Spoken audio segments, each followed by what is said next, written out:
Judy, do you want to do a quick sound check? I was asking Judy if she wanted to do a quick sound check. She may have stepped away. No, I was here. I was just fumbling over trying to find the mute button. So I'm assuming you can hear me. I can. Perfect. Thank you.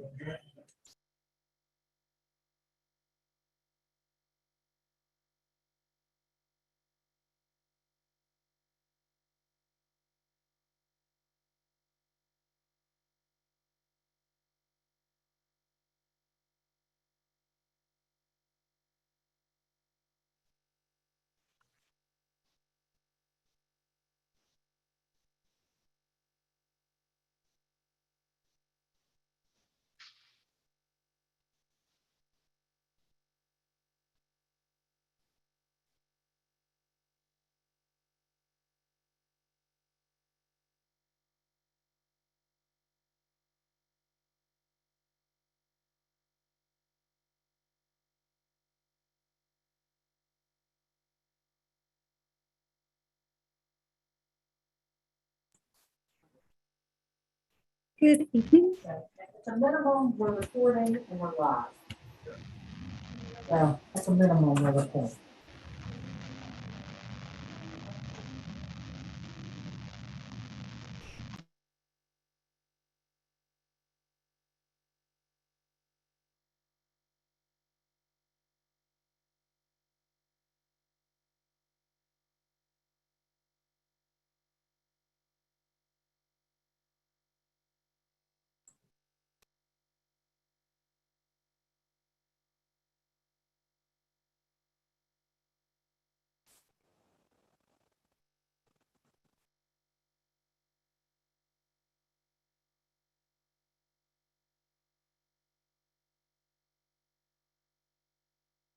Recording in progress.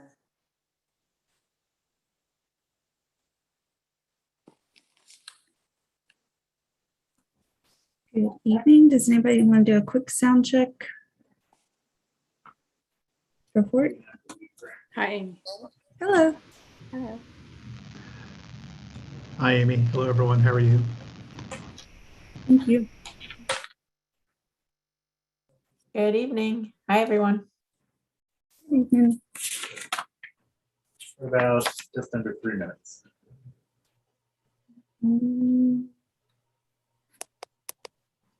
Okay.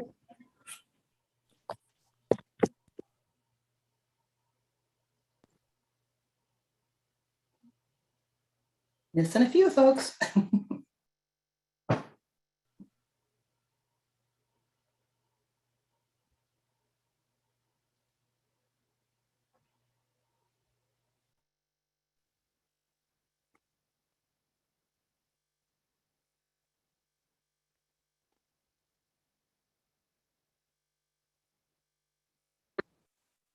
Hello. Hello. How was school today? I just got off our virtual open house. Oh my. I hope there were refreshments. Yes, it was delightful. And I tried to go to kindergarten and then third grade, and then I was too late for third grade. They were already done. So then I went back to kindergarten, and it's all fine. It's good. Well, wait till you do high school. You have to run on your child's schedule. And we had 3 kids at high school at once. So Brad and I would divvy up and Zoom between, and their classes are pretty far. Parents are huffing and puffing up the stairs, and Yeah. they have students directing them to where because sometimes you're in a trailer and then sometimes you're in the gym, and it's was great fun. Good Always Lord. an adventurous evening.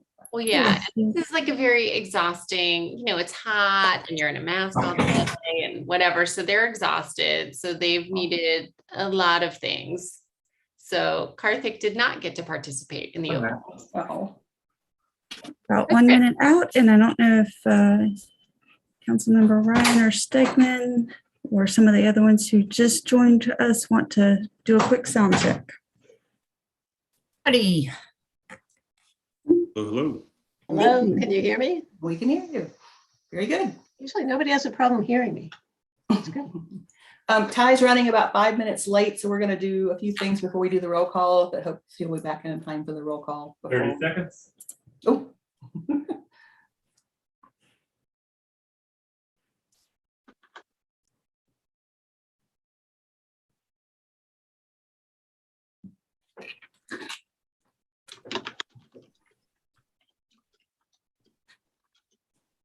10 seconds.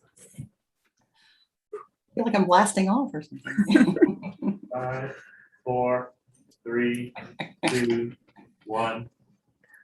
There we go. Good evening, everyone, and welcome to the Town of Chapel Hill Council meeting on September 1st. We are now back in session. It was a cooler day today, which was nicer, and we got some much needed rain out there. We have 5 items on the agenda tonight for discussion, including 3 public hearings. We have a proposed update to the town's noise ordinance and a proposed change to allow the Stormwater Advisory Board to review qualifying concept plans. We love having public comment. We know during this virtual time it's been very different, but we welcome it. There are many ways to communicate with us though, so if you don't come to a meeting or want to watch it later, that's fine too. You're always welcome to email us or call and send your written comments into us as well. But when we ask for, if you want to sign up, you can either sign up ahead of time or do the raise hand function. And Mayor Pro Tem Parker will call you in when the item comes up. We'll be calling folks in 2 at a time so that we can help with the transition. It does take just a few seconds to flip over. So give yourself a lot of time to be ready to turn your video on and your mute off so that when your turn comes up, you're ready to go. We are going to, oops, somebody's unmuted there. We are going to do some announcements. Sue Burke, you're not muted, please. Sue, thank you. We have a video to share. We always like our videos, and then we'll do some announcements, and they'll do the roll call because Ty was running a little behind with getting onto the meeting. But I wanted to share, we wanted to share the new video from the Visitors Bureau that's promoting Chapel Hill. It's talking about keeping people safe and keeping our economy open, which has been a challenge this year. But one thing that we all learned is that people are coming to Chapel Hill because there's so much you can do safely outside. And that's shown in the video here too. And so the theme is just do you. And Irwin, can you get that started for us, please?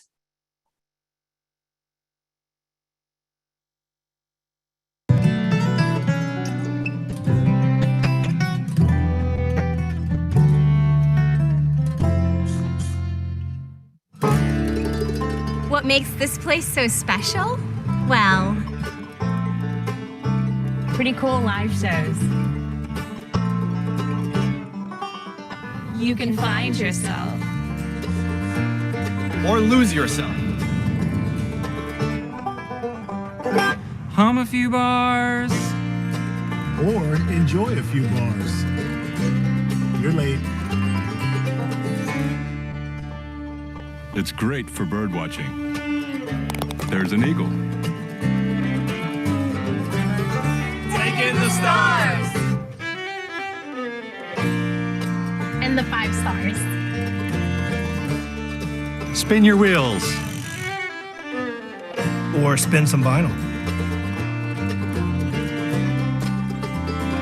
Fill your basket. Or feed your soul. What's so special about this place? It lets you Just do you. just do you. Whatever you do here, just do you.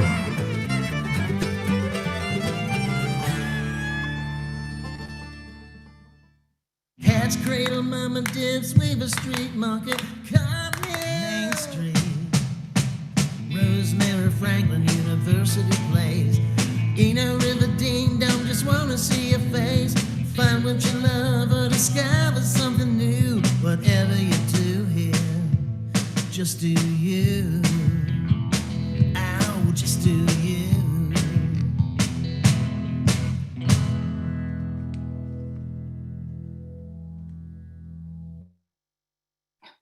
Well, thank you to Lori Palicelli and her staff at the Visitor Center for working to put this together and promoting all things Chapel Hill, Carrboro, Hillsborough, and Orange County. And they are looking forward to moving into their new visitor center site, hopefully by December of this year on Franklin Street. So we're very excited for that.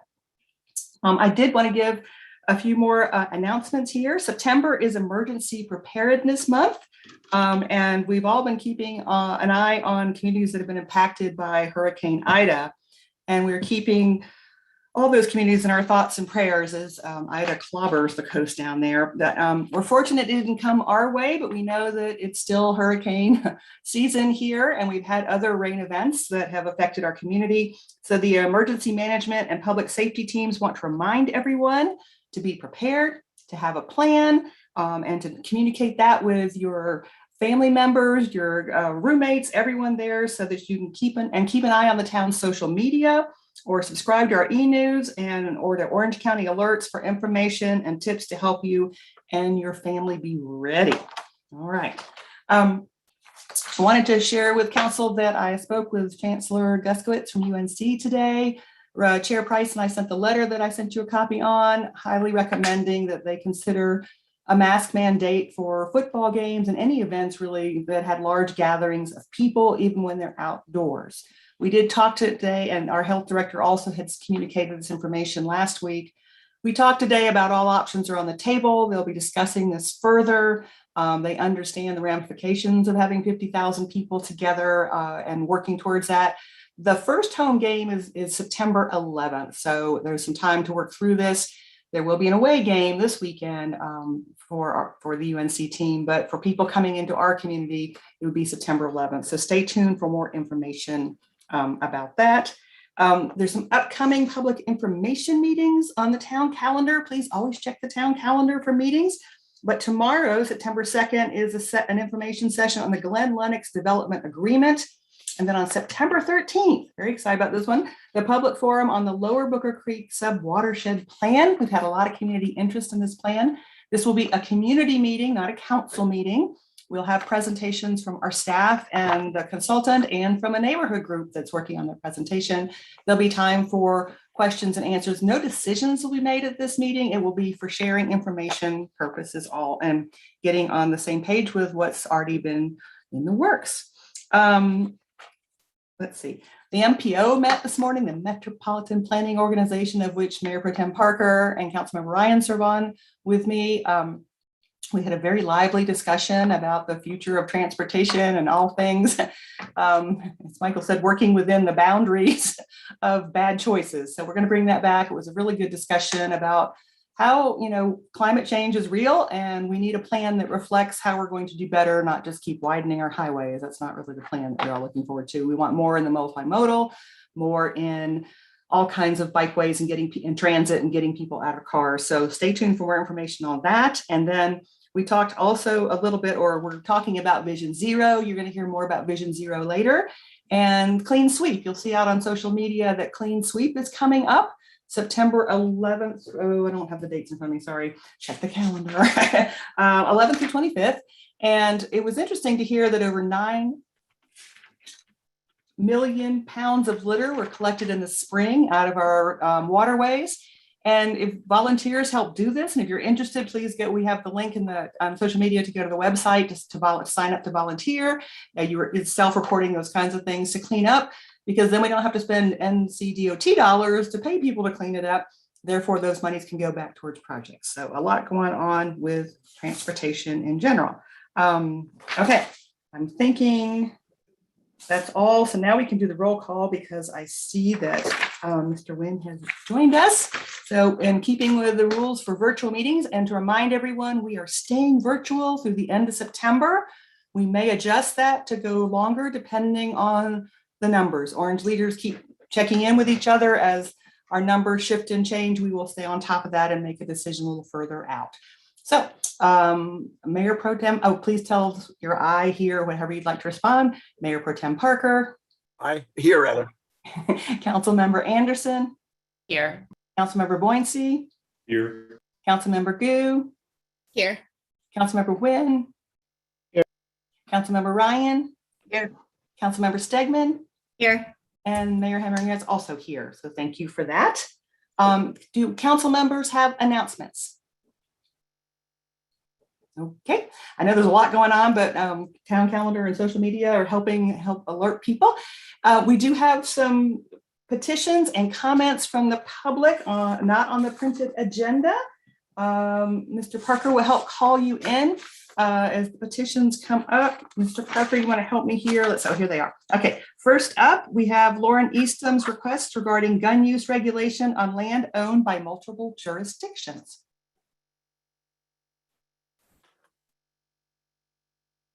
Is Ms. Easton here? He is not in the meeting. Okay, well, we received the petition in writing and we bring it back. I was going to ask if you wanted to do each petition separately voting, or do you want to collect them together? Our normal process is to refer these petitions to the manager and mayor, and our weekly meetings, we then figure out which pathway they're going to proceed along. We have discussions, but that is our normal policy. I think all three of these would fall in that, but how would the council like to do this? All at once? Okay, thank you. All right, the next petition is Joe Patterson's request for modifications to the Town of Chapel Hill Noise Control Code. And the 3-minute time limit applies, yes? Yes, please.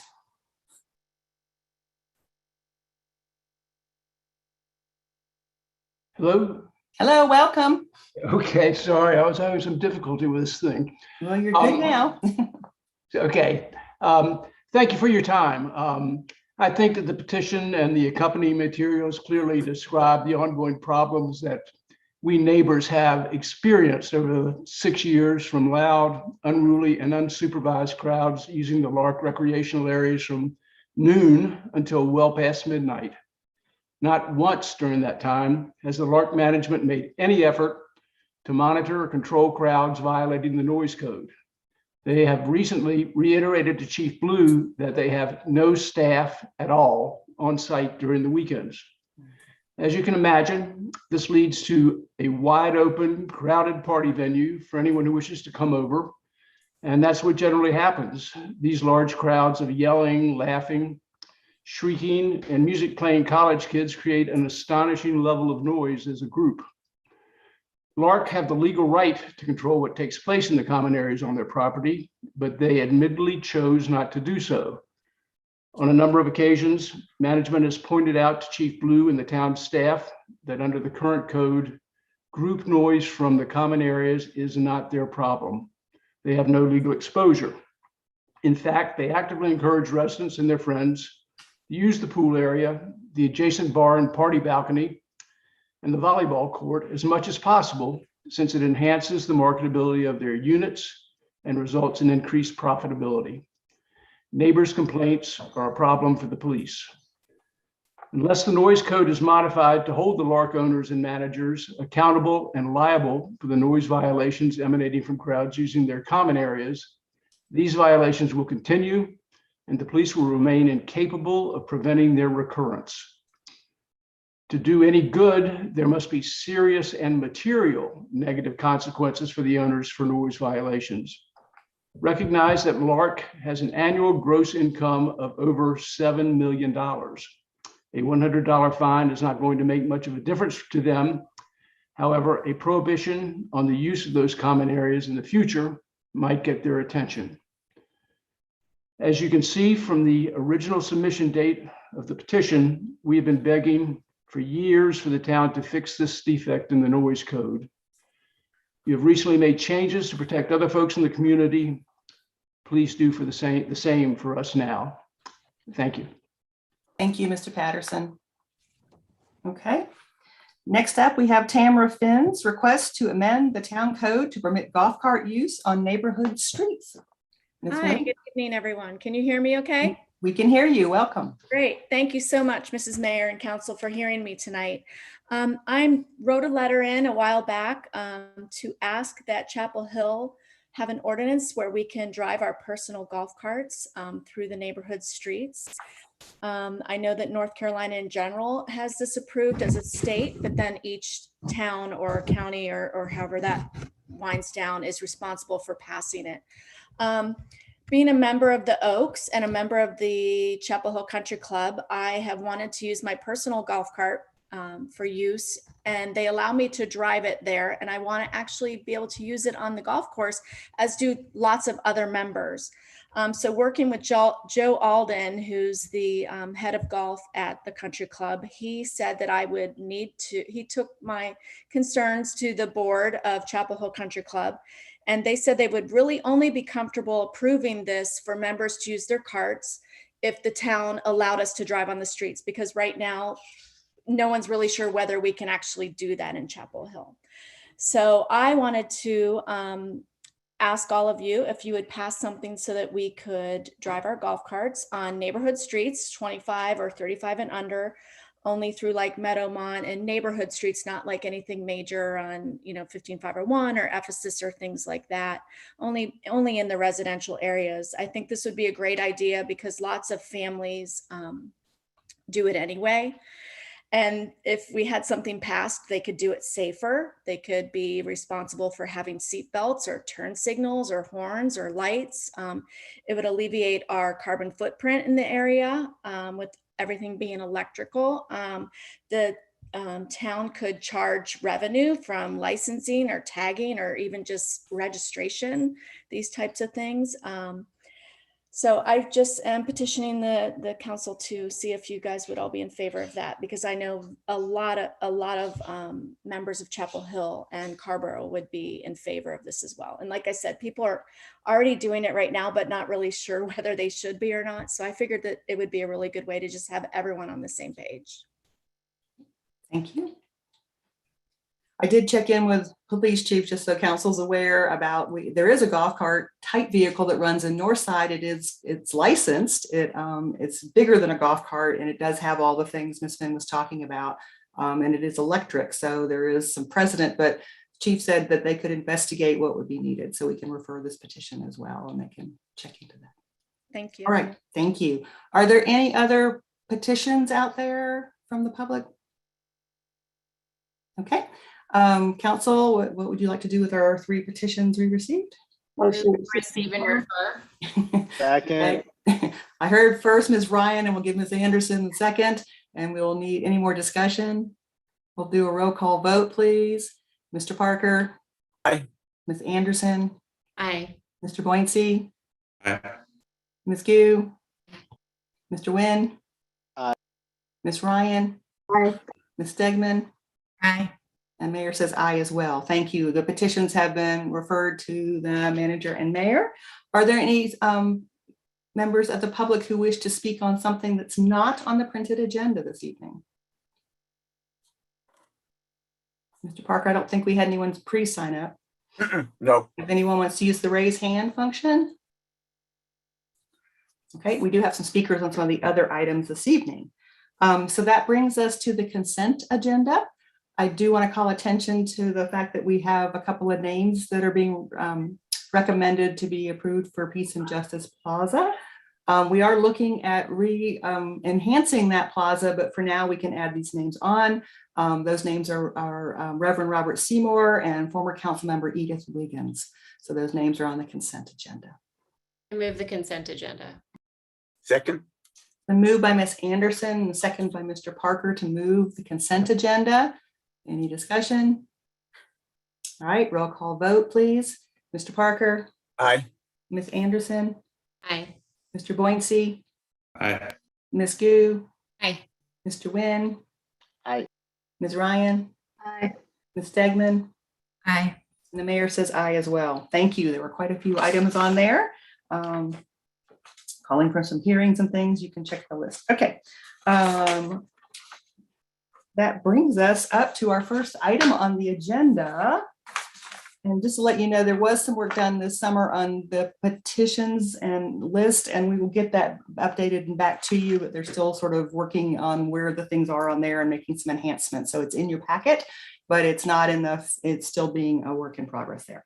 All right, our first item up for discussion, item number 14, is what's listed as closing the evidentiary hearing and consider a limited scope special use permit modification for Tri-City Medical Office Building at 5000 Barbie Chapel Road. Does anyone need to see this presentation again?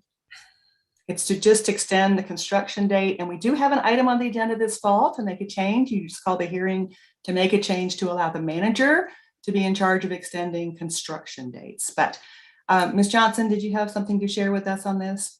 Only my presentation, which was just the standard presentation. So if you don't need to see that, Dan Jewell, the applicant, is here, and his team, if there's any questions for them. Okay. Are there any clarifying questions from council? Are there any members of the public wishing to speak on this item? Okay, I bring it back to the council then. We would first need to close the hearing. I move we close the hearing. It was simultaneously motioned by Mr. Wynn and Mr. Parker that we close the hearing. Any discussion? Roll call vote, please. Mr. Parker. Aye. Ms. Anderson. Aye. Mr. Boincy. Aye. Ms. Goo. Aye. Mr. Wynn. Aye. Ms. Ryan. Aye. Ms. Stegman. Aye. The mayor says aye as well. Next motion. Mr. Parker? Mr. Wynn, just go ahead. I move that we approve the SUP modification for construction dates. Second. The move by Ms. Ryan, second by Mr. Wynn. Any discussion? All right, roll call vote again. Mr. Parker. Aye. Ms. Anderson. Aye. Mr. Boincy. Aye. Ms. Goo. Aye. Mr. Wynn. Aye. Ms. Ryan. Aye. Ms. Stegman. Aye. The mayor says aye as well. Thank you for bringing this forward, and look for a change in those kinds of procedures from now on construction. Thank you. We'll get there. Thank you. All right. That brings us to item number 15, ongoing legislative hearing for conditional zoning, Residence Inn and Summit Place Townhomes at 101 through 111 Irwin Road, Mixed Use Village Conditional Zoning District. Ms. McDonald, are you sharing with us this evening? I am. Welcome back. Thank you. It's good to be back. I will share my screen and start the presentation. One moment.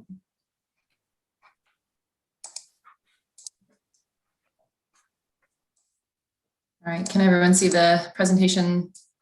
It just says your screen sharing. It doesn't show us anything yet. Okay.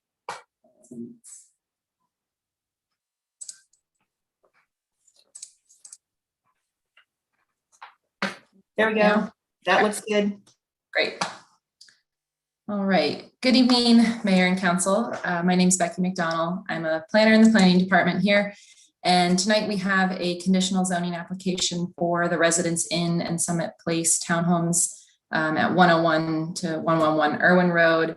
I have 8 slides. I'm going to only take 5 or so minutes because tonight is a continuation of the project that you first heard about at the public hearing back in June. So we just wanted to bring an update on what has happened since then with possible action scheduled for the October 13th meeting.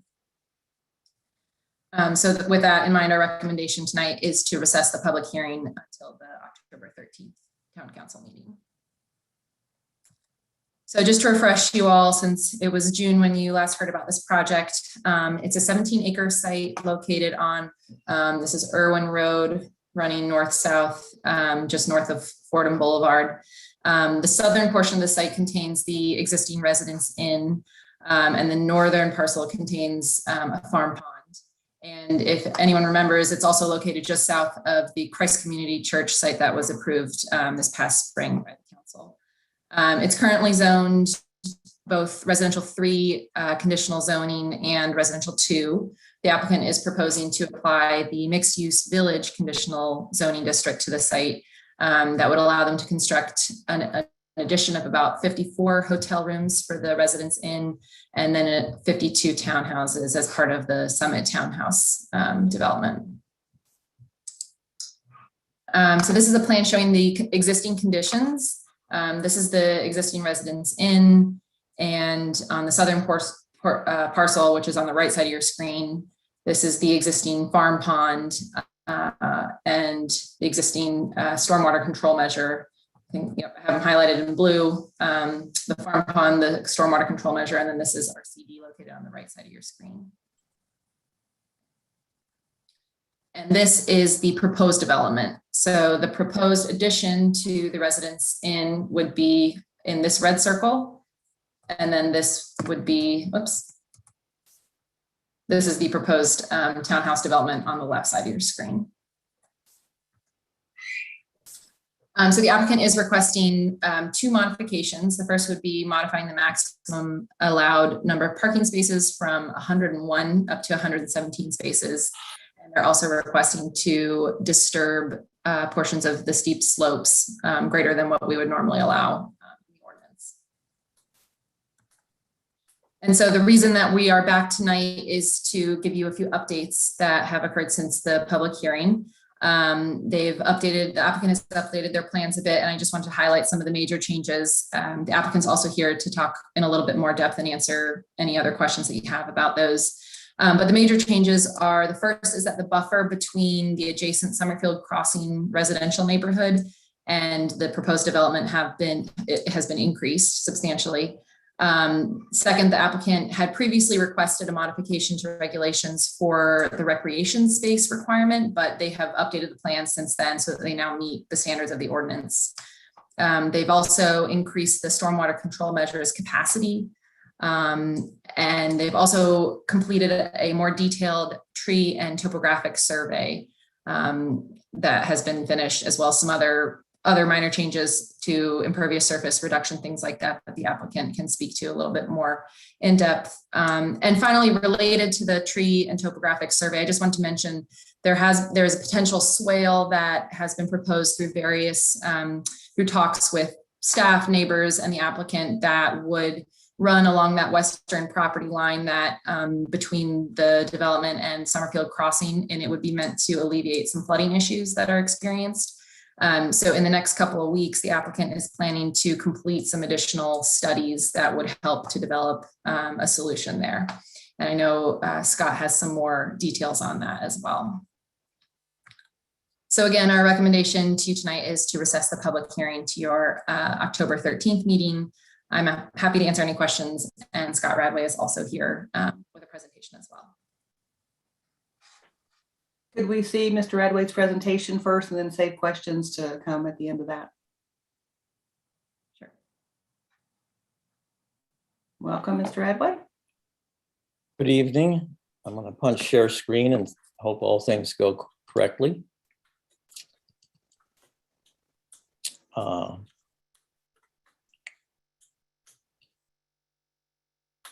Can everybody see this now? Yes, it's in presentation mode. Okay, thank you.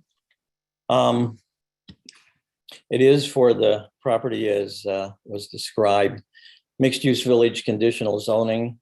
Summit Hospitality Group LLC is the owner of both of the lots for the proposal. Our modified plans since the last time we saw you, which was in June 23, as we've addressed council comments and questions, we've addressed advisory board recommendations. We've had a number of conversations on the phone, via email and Zoom, and on site with Summerfield Homeowners Association board members, residents, neighbors to the north, which are single family homes on East Old Oxford Road. We've had a number of discussions with the town staff. Dobbins Drive, which is proposed for an easement.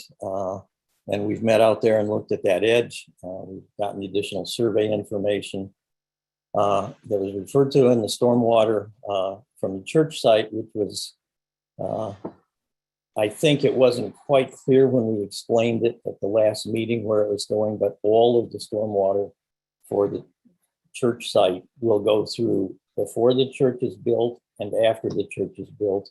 And it will go through and then be treated again in our stormwater management system. Quick step back into what seemed to be the primary issues that would affect the plan and development. This is what was proposed as the boundary, or the buffer rather, of 100 feet tapering to 45 and extending 45 feet up to the northwest corner. Commons area which was discussion of recreation. Also discussed was the potential stormwater pass, which would be on the east side of Woodbridge Lane townhomes and in the buffer area. Talked about and were requested to look at enlarging the stormwater capacity on site. And as you'll see in the next plan set, this parking area was removed, which greatly increased the geometry capabilities of the stormwater basin. So what we've done, like you went through some of these, increased the buffer between the hotel and Summerfield Crossing. We've increased the buffer between the proposed townhomes of Summit and Summerfield Crossing townhomes. Increased the stormwater capacity. We removed 10 parking spaces at the hotel to do that. All of the church stormwater goes through the stormwater treatment system, whether the site is left open or whether the site is developed according to the plan that you all approved. We've relocated and increased the recreation area, and it meets the LUMO requirements. We've reduced parking. We've reduced impervious surface. The areas of disturbance on the site have been reduced. There's a number of other minor changes, but these are the result of the revision to the site plan and the increase in the buffer. And then we've completed the tree and topographic survey for all of the buffer areas, which is the full length of the buffer on the Summerfield Crossing side, and then the buffer and northern side of the site that abuts the single family homes. Sort of some quick graphics that are now vertical, but the size of the drawing and the shape of this makes it hard to get everything either horizontal or vertical in the same components. On the left shows what was proposed, 45 and 45 running that in length, tapering up to the 100 and then the 100-foot buffer line across. What that's been modified to is to extend and have a 100-foot buffer all the way to the edge of what would be the hotel property, which runs around, and then expanding from 45 feet to 60 feet, the buffer that is behind Berry Patch Lane properties. You can also see in here as we've relocated, building 6 moved to the north, moved to the east, building 7 moved to the east, and we moved the commons area from a smaller area on the eastern end of this central portion of the site to the western side, which increased this area and allows us to do a better job meeting the recreation requirements.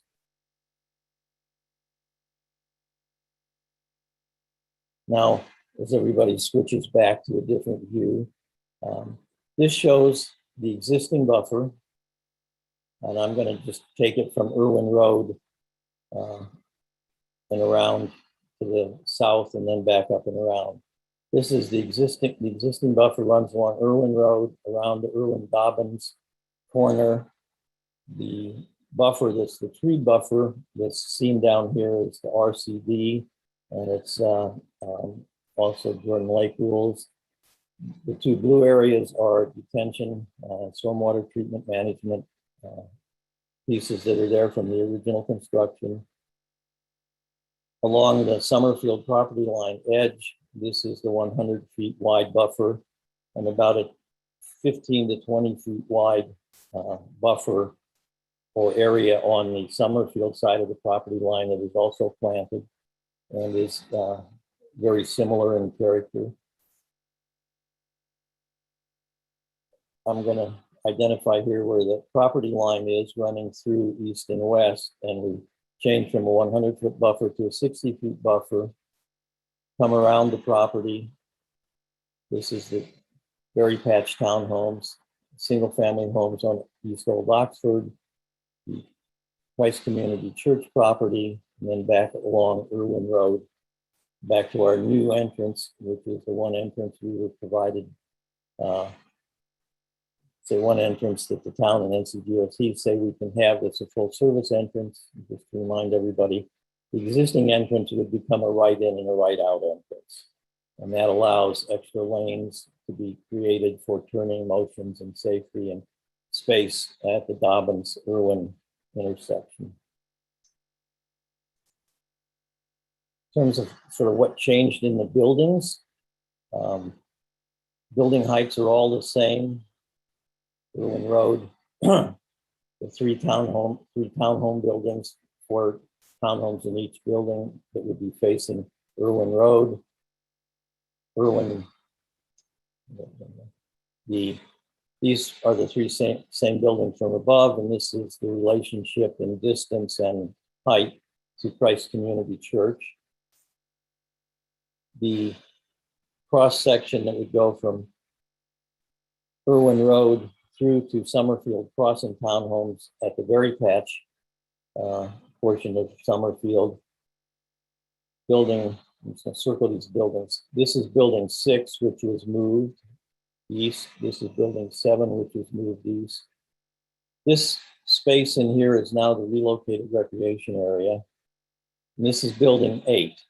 And building 8 has been moved.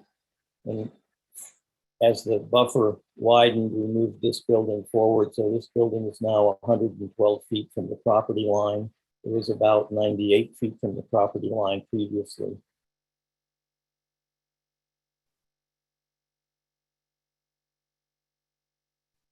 We were asked in about 3 or 4 different fashions, what was the relationship of our proposal to the LUMO and to the standards?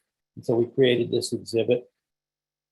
The top exhibit here shows what the LUMO standards are for the relationship of buffers and building setbacks for townhomes placed next to townhomes.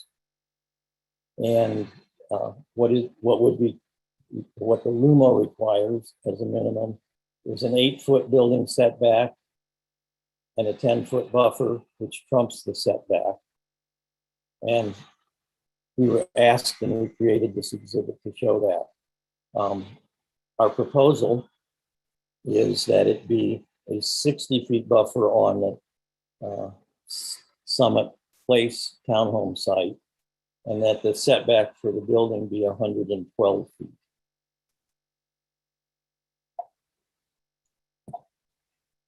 Well, there, I can do that. This shows again, there's no change here between the townhomes site of building 10 and the single family homes on East Old Oxford Road. That remains the same. And the relationship of the existing hotel, 3 stories plus a peak roof, to Summerfield Crossing. This building is actually on Woodbridge Lane. That remains the same as it is right now. It's constructed, and our proposed 4-story building remains the same as the proposal was before, and it's about 2 feet taller than the 3-story building because it's a flat roof.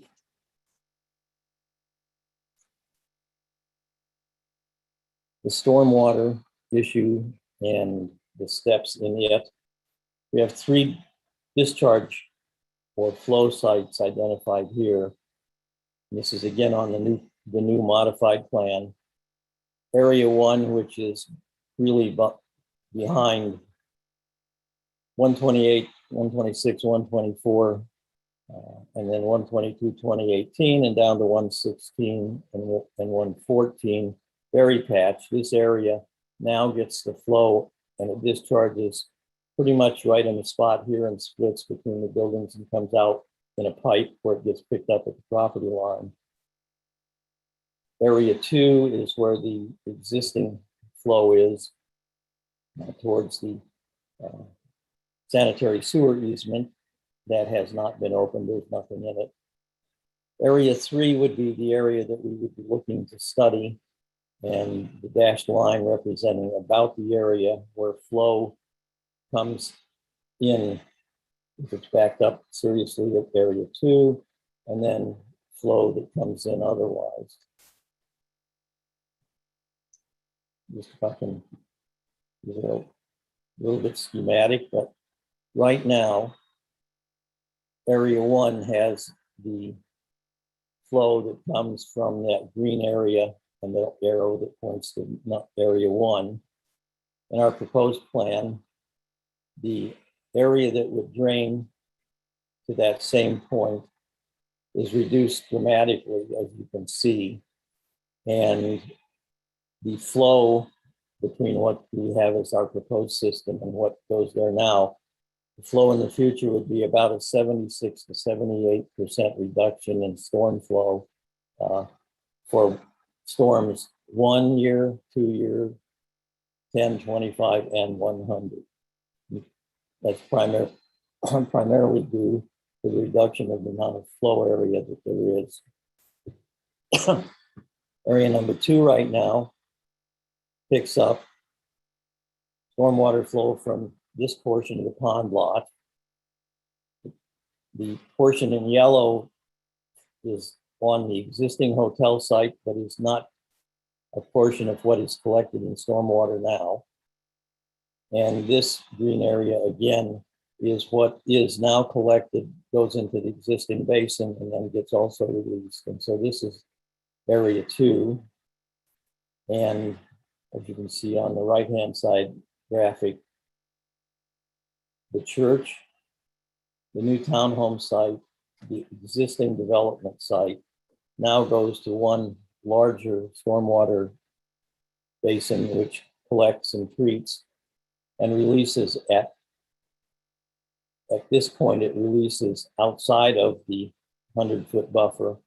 Mr. Radway, can you move us along a little quicker, please? Certainly. And area 3 is what we talked about being discussed and for study.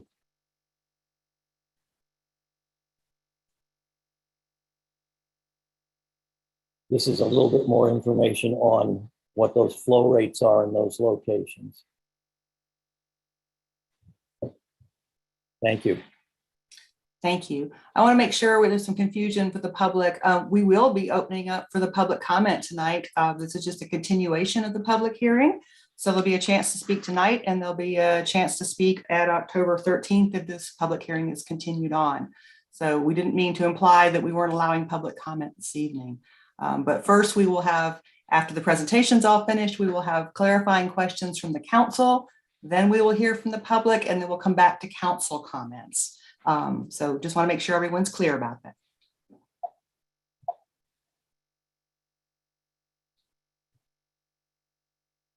Okay. Council, do you have clarifying questions? And I need us to come back to full screen, please. I have Mr. Parker, Ms. Ryman. I'm gonna do my question first, just so you can hear a couple pieces of information. I met with several of the homeowners out on this site and walked with them to see the water coming down the hill. This proposed development sits up higher than the Summerfield Crossing homes. And we talked a lot about the land there, and you could see where the water was coming down. So then I sent a question into staff as to, would a swale actually improve the situation along the entire buffer? I don't know that it's needed along the entire buffer, but you could definitely see what Mr. Radway was talking about with where the water came down, so that it could be collected and not keep running into the Summerfield Crossing homes. So I wanted to verify from staff that this was something that works. So I don't know, somebody from Stormwater could say that a swale would actually be helpful in reducing the amount of water, in addition to the stormwater containment file, that would actually be an appropriate stormwater containment or version. And I'm not seeing, so there's Sue, I saw you, there you are. Yes, Alicia Goldstein and I met with Scott Radway and discussed this, and it was also discussed at the Stormwater Management Utility Advisory Board meeting. We do believe that the water is channeling in sort of a west to east direction now, but it's occurring further south. And so closer to the property line between Summerfield Crossing and that buffer. So we're talking with Mr. Radway about the possibility of moving that, creating a swale or a channel that would still, in that buffer, that would still provide screening to the Summerfield Crossing residents from the hotel, and have his design team take a look to see if such a swale or channel could be designed to convey that water down towards Dobbins, which would be away from all the Summerfield Crossing residents. Okay. Thank you for verifying that. I just wanted to make sure. I'm not a stormwater engineer. I do encourage council members to go take a look. There's some other swales that are rip-wrapped in the Summerfield Crossing development that have been effective that the homeowners association put in on their property. So just to share. All right. I had Mr. Parker, and then I had, I'm sorry, I forgot, and lots of hands. Okay, Mr. Parker, then Ms. Gu, then Ms. Ryan, then Ms. Stegman, then Mr. Buoyancy, and we'll see if the other two want to join in. There we go. Yeah, so actually Mayor Heminger asked most of my questions, so I'll just sort of tack on one, which is, will we, when this comes back to us in October, have the final determination as to the advisability or feasibility of using the swale? I'm assuming we will. And should the swale not be feasible for whatever reason, what is the alternative? We are, as we mentioned earlier, we're waiting on some additional information from Scott. He talked about doing some additional studies of that area. So once we get that, our staff will be reviewing it all to see if it is feasible, and we'll be back in October with an answer there. As far as the alternative, I'd have to talk to our stormwater staff more and come up with an option there. Okay, thank you. Okay, Ms. Gu, then Ms. Ryan. Yeah, well, this is well, I have read all the stormwater analysis, the impact analysis and all that, but I feel like there is something that I do not quite make sense. I don't know what's the best way. I mean, all these things have been addressed in the reports, but I just need someone to explain to me, like, what is the reason that I feel like there's something that don't go together.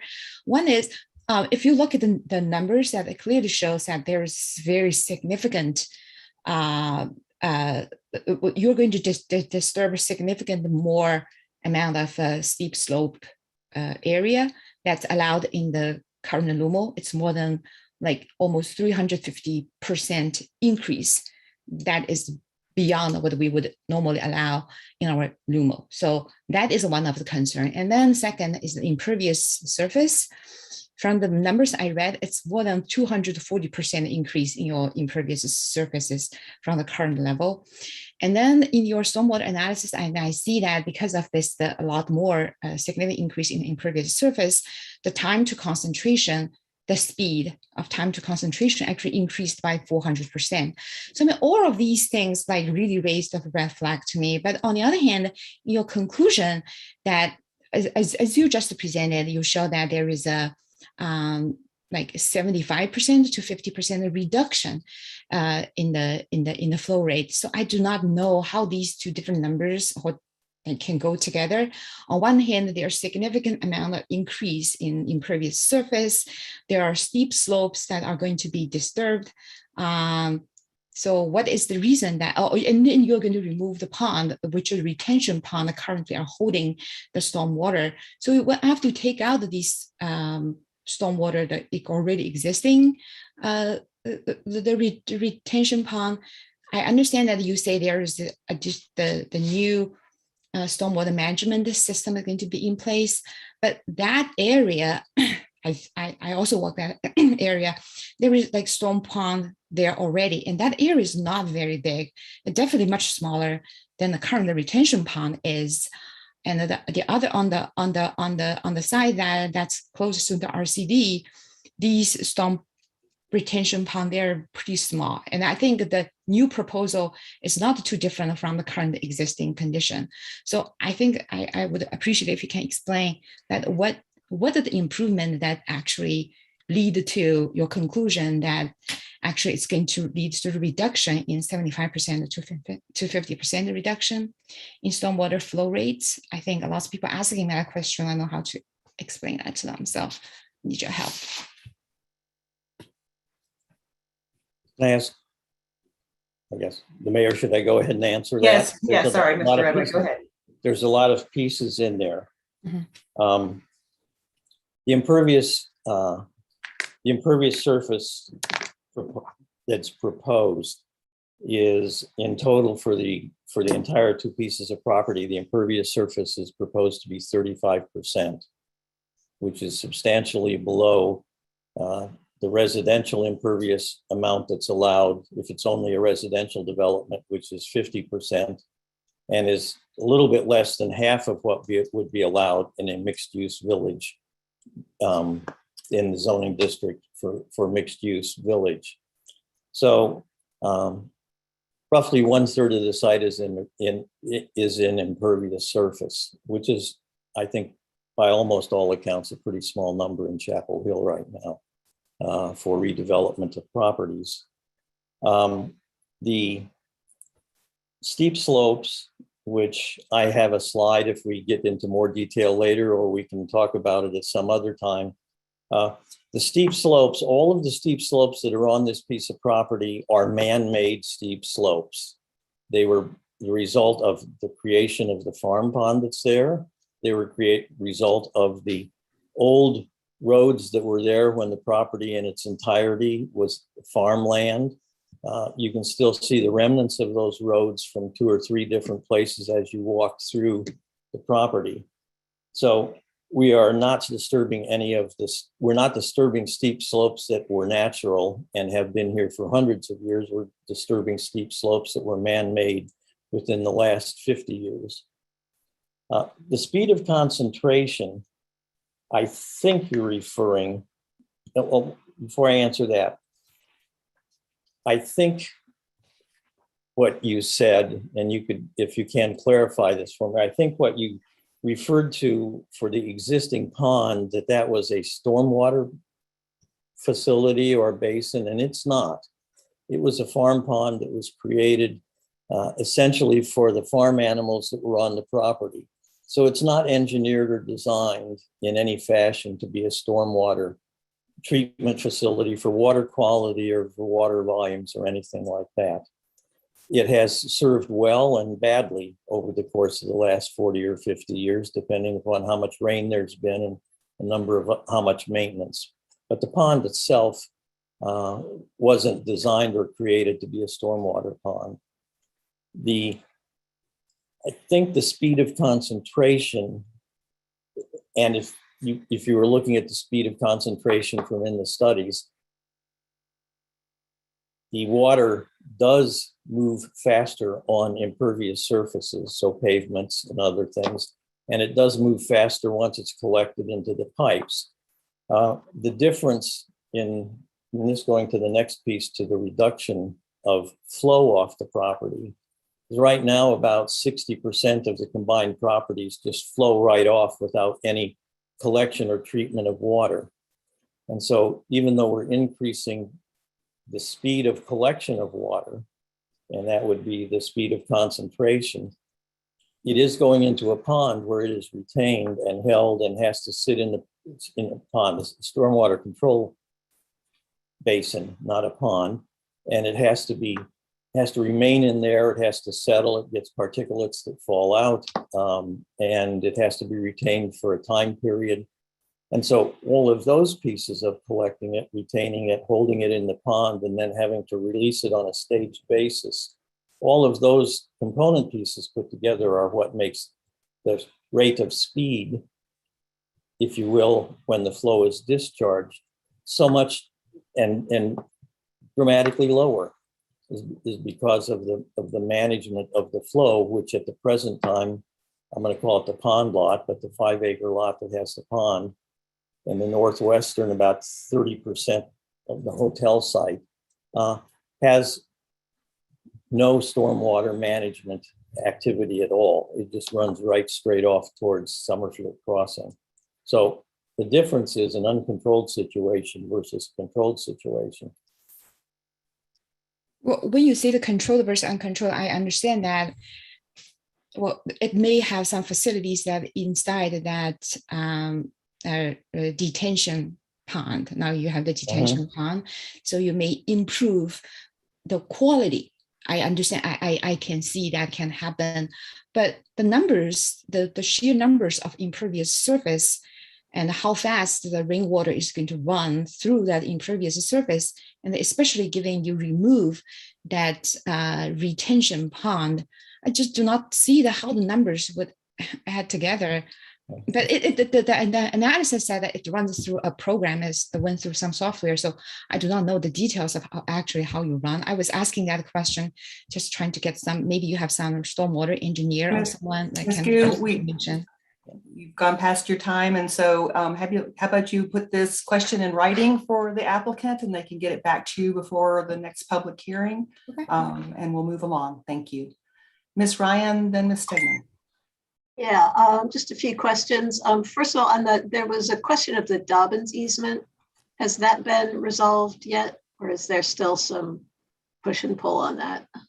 Yeah, we're working to come up with a compromise with the applicant, and we'll hope to include a condition about it in the ordinance for the next meeting. Okay, and just, from our experience at it, we had some issues with thinking we could put trees right near the road, and then we had to we're told that DOT won't allow that. So just as you're negotiating that, eventually any kind of path will need trees. So as you're figuring out what the space is, just make sure that we're accounting for what DOT is going to require there. All right, I'll make a note. Thank you.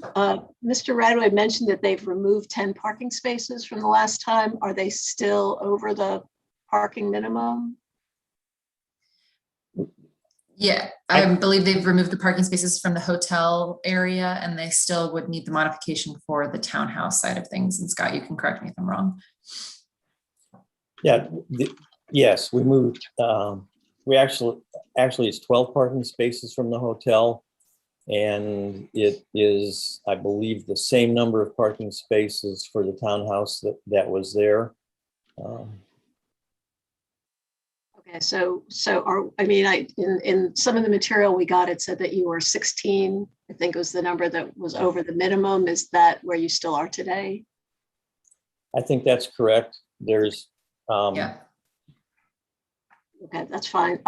So for the pond the stormwater feature that you're planning, is that going to be handled like an amenity, or is that going to be with a chain link fence? And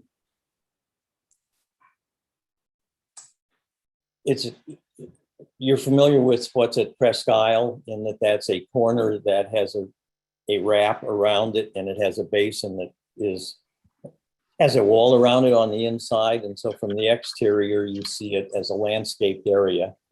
And that's, I'd say, similar in the design. We're not planning that the stormwater be an amenity area. The stormwater basin, what we're calling the stormwater basin, or the stormwater control measure, in part because it serves both the townhomes and the hotel property.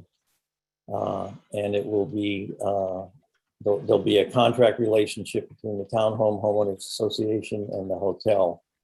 And so to keep it pretty clear and to make sure that it operates completely as an effective stormwater basin, we are not proposing that it be an amenity. okay, so I just it won't be ugly, but it won't be an amenity. I was just up at the senior center, and they put a new stormwater impoundment right near the front with a big chain link fence around it, and it's just really bad. So just as you move forward, just think about that anyway. I mean, people love water. I understand this has to function. I understand there's complicated things, but I think there's a really big lost opportunity here. How close are the townhome front doors to Irwin? The front doors, do you mean if you're talking about the right-of-way line or the actual the actual road, the actual road? We are the front doors. The front doors are 35 feet from. I'd have to go back and look exactly, but it's about 35. I think the front doors are 35 feet from the curb, and the curb is a bicycle lane. And then you get to the traffic lane. And there's landscaping both, and there's a sidewalk in front that's separated from the curb by a 7-foot planting strip. So we have landscaping in the front yard between the house and the sidewalk. We have landscaping between the sidewalk and the street, and then we get to the bicycle lane, and then beyond that, the traffic lane. Okay, and my last question is, do you know, have a price point roughly for the market rate townhomes? First comment is everything in pricing is volatile right now. But I'm not going to hold you to this, but what's the target? The price right now is about, well, the market rate units are 1,550 square feet as the smaller of the 2 bedrooms, up to 2,400 square feet as the larger of the 3 bedrooms. So there's that range of opportunity, different sizes in there. And the price is about $495,000 to $695,000. And as lumber prices maybe get to be more rational in the next year, things can hold. All right, thank you. Right, Ms. Stegman, and then Mr. Boyne, did you have a hand up? Okay. Thanks. Some of my questions have been asked and answered, but I have a couple of more. I wanted to check in on the affordable housing plan. I believe that the units offered are supposed to kind of match the mix of units, the market rate units in terms of number of bedrooms. And I'm not sure that the 7 units are a mix of 2 and 3 bedroom. Yeah, what we have on the plan is what was the recommendation from the Housing Advisory Board, and they are all 2 bedroom units.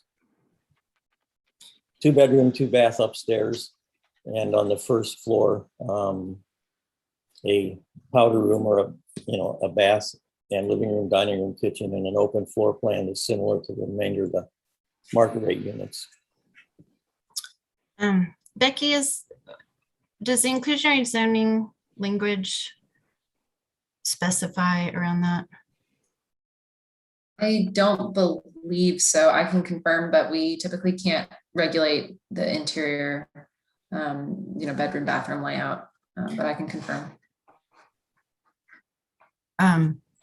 Okay, that'd be good. Yeah, it may just be more our practice, but I think we usually try to get a mix that matches with the market rate in terms of a mix of bedroom number.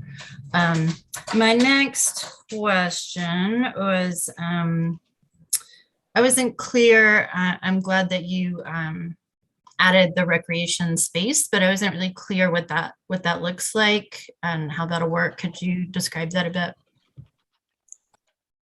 Are you looking at any image right now that shows anything? Okay, then I'll try with words. Or I could do a screen share.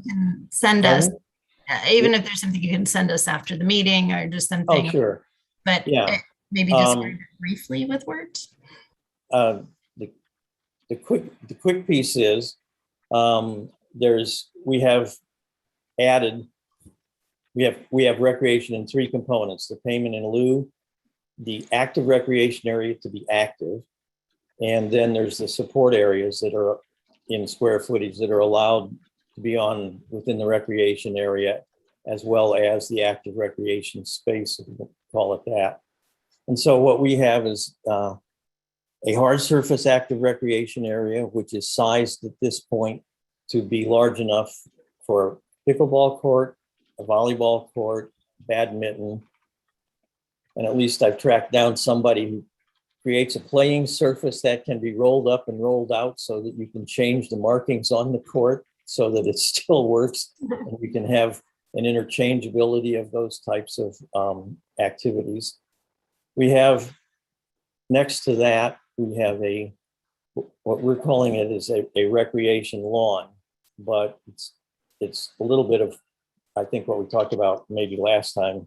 I talked about it probably. That is a softer surfaced area, which is really suitable for younger kids under the age of 5 or so to play and run and be able to do other things that are safe and not have them do that on a hard surface that could or they could get hurt. And so we have those two active areas. And then we have the support area around it, which the LUMO describes as places for people to sit, and benches and other things like that. We don't intend to light this so that it's a nighttime activity with lighting. And I think that's an important part for us, so that it doesn't become an overly active nighttime recreation area. Hey, Becky, did you want to chime in? Sorry. Go ahead. Yes, I just took a quick look at the LUMO and I wanted to answer Councilmember Stegman's question about the affordable units. We do ask that the affordable housing units have a number of bedrooms in the approximate same proportion as the market rate units. So I can share the exact location in the ordinance if you'd like. That would be great to have that. Okay. Reflected in the design. Yeah, it's 3.10.7, and I can we can include that in responses to council questions as well. And to the applicant, please. Thank you. I had a clarifying question about the extra spaces. In the report, I think it said that you saw some of the 11 of the spaces serving a dual purpose for recycling and solid waste collection. Whoa. All right, now we're looking at something. I think I have to answer your question with this graphic. And I'm not quite sure how I can make it and get, yes, I can't enlarge this. We're balancing two primary pieces in the design, which is because these are 3-story townhomes, they do have to all be sprinkled, but they all have to have the access requirements that the fire code has. And so that means that we have to have a clear 26-foot wide circulation pattern in the site. We also do want to have street parking for visitors. As this layout is, I'm going to just sort of circle the center area here, is we have parking for the townhomes themselves, accessed into garages, but we don't have any visitor parking in a parking lot-ish arrangement. So, and if you can see it here, if not, I can make a better graphic and send it to everybody. But we have, instead of widening the road from 26 feet to 35 feet and just saying you can park on it any place, we decided to allocate parking so that we could get more landscaping and create a better landscaped environment within the neighborhood. So I'm just gonna, if you can follow the area, you come in, if I can make it work. The first 4 parking spaces here are tucked in, and you can see that. And what we've got on here in tree form is the canopy tree requirement. Not all of the landscaping, but it's just the canopy tree requirement. Now I'm going to follow around and come down on the side to the next straightaway here. We have 1, 2, 3, 4, 5 parking spaces in here that are tucked in between tree planter islands. Keeps the 26 feet of space open for the fire department. And I don't recall for sure, but either 3 or 4 of these spaces will be marked and signed as the location for Orange County recycling pickup, which we are required to do in the form of single family pickup at the curb. And so 3 of these, I'll just say 3 here, 3 of these parking spaces in this location on 1 day per week would not be available to park. We would hope it would be 2 days a week and that you would consider having regular residential town pickup of solid waste. And I'll just do the pass. Truck that comes in to service this comes in, wraps around, can pick up on the right-hand side with its remote arm to pick up. first it picks up from the townhomes, buildings 1 and 2, then it picks up along here, it turns, it picks up Thank from you. I this think building and then wraps around, Thank you. does that same process going out. It's a little hard to see it in there. Okay, thanks. That's all my questions. Mr. Boyncy? Okay, I've got 2 potential questions, maybe 1 if staff answers this comprehensively enough. But so my first question for staff is, can you say more about NC DEQ's evaluation of the existing dam that's on the pond? Sue may be able to help. I'm not sure if she's on the call right now. Maybe there's Sue. I do not have that information. I know Alicia had gotten a copy of the report, but I don't have that. Okay. We can bring back additional information. There was a response in our questions, or in our questions that we posed. I mean, I wanted to kind of get a bit more context for that evaluation, but it had been addressed a little bit in that document. But yes, I would appreciate any follow-up. I mean, my follow-up question was going to be then, from the information that we got, there was an indication that the Department of Environmental Quality's assessment is that it's pretty, or that's intermediate hazardous. Want to know a bit more about what that means and what potential dangers there are in its current existing state. But yeah, I'd love to get a response on that at some point. Yeah, we can certainly bring back some more information on that. Thank you. Okay. Mr. Nguyen or Ms. Anderson, did you have any clarifying questions? Okay. Then we will, Ms. Anderson, no, thank you. We will now hear from the public. We had several members sign up to speak, but if you didn't sign up and you do wish to speak, you can use the raised hand function, and Mr. Parker will call on you. Again, we'll call on you 2 at a time, bring you in, and we ask you to stay within the 3-minute time limit. We know it takes a few seconds to transfer in, so we will give you that time is not counted against your time. So anyway, but bring yourself in. Mr. Parker? Okay, we have Harvey Krasny, who I believe will be joining by phone, followed by Michael Hoppe, if he is here or if he is using the same Zoom as Carol Hoppe. So I guess it's Dr. Krasny. Can you hear me? We can hear you, thank you. Can you hear me okay, Council? Yes, we can hear you just fine, Dr. Krasny. Please talk. All right, thank you, and thank you for allowing the opportunity to speak. Let's be real, Council. Marriott is attempting to change the zoning here, and by doing so, they are able to eliminate the existing SUP, which allows them to remove the restrictions that a previous council in place to protect our neighborhood from their additional expansion into what was an all-residential community. As a former council member and Mayor Kleinschmidt stated publicly, he believed it was shoehorning this development into an area where it did not belong in the planning of that area. It was not consistent with the comprehensive plan. Council set specific stipulations for a summit to follow in their SUP. Build no more than 108 hotel rooms.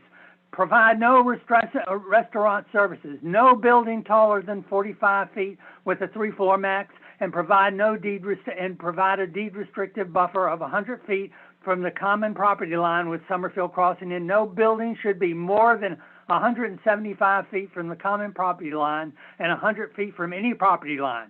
Also, there should be no pedestrian paths to Summerfield Crossing. Regarding the hotel addition, we question their need for more hotel rooms.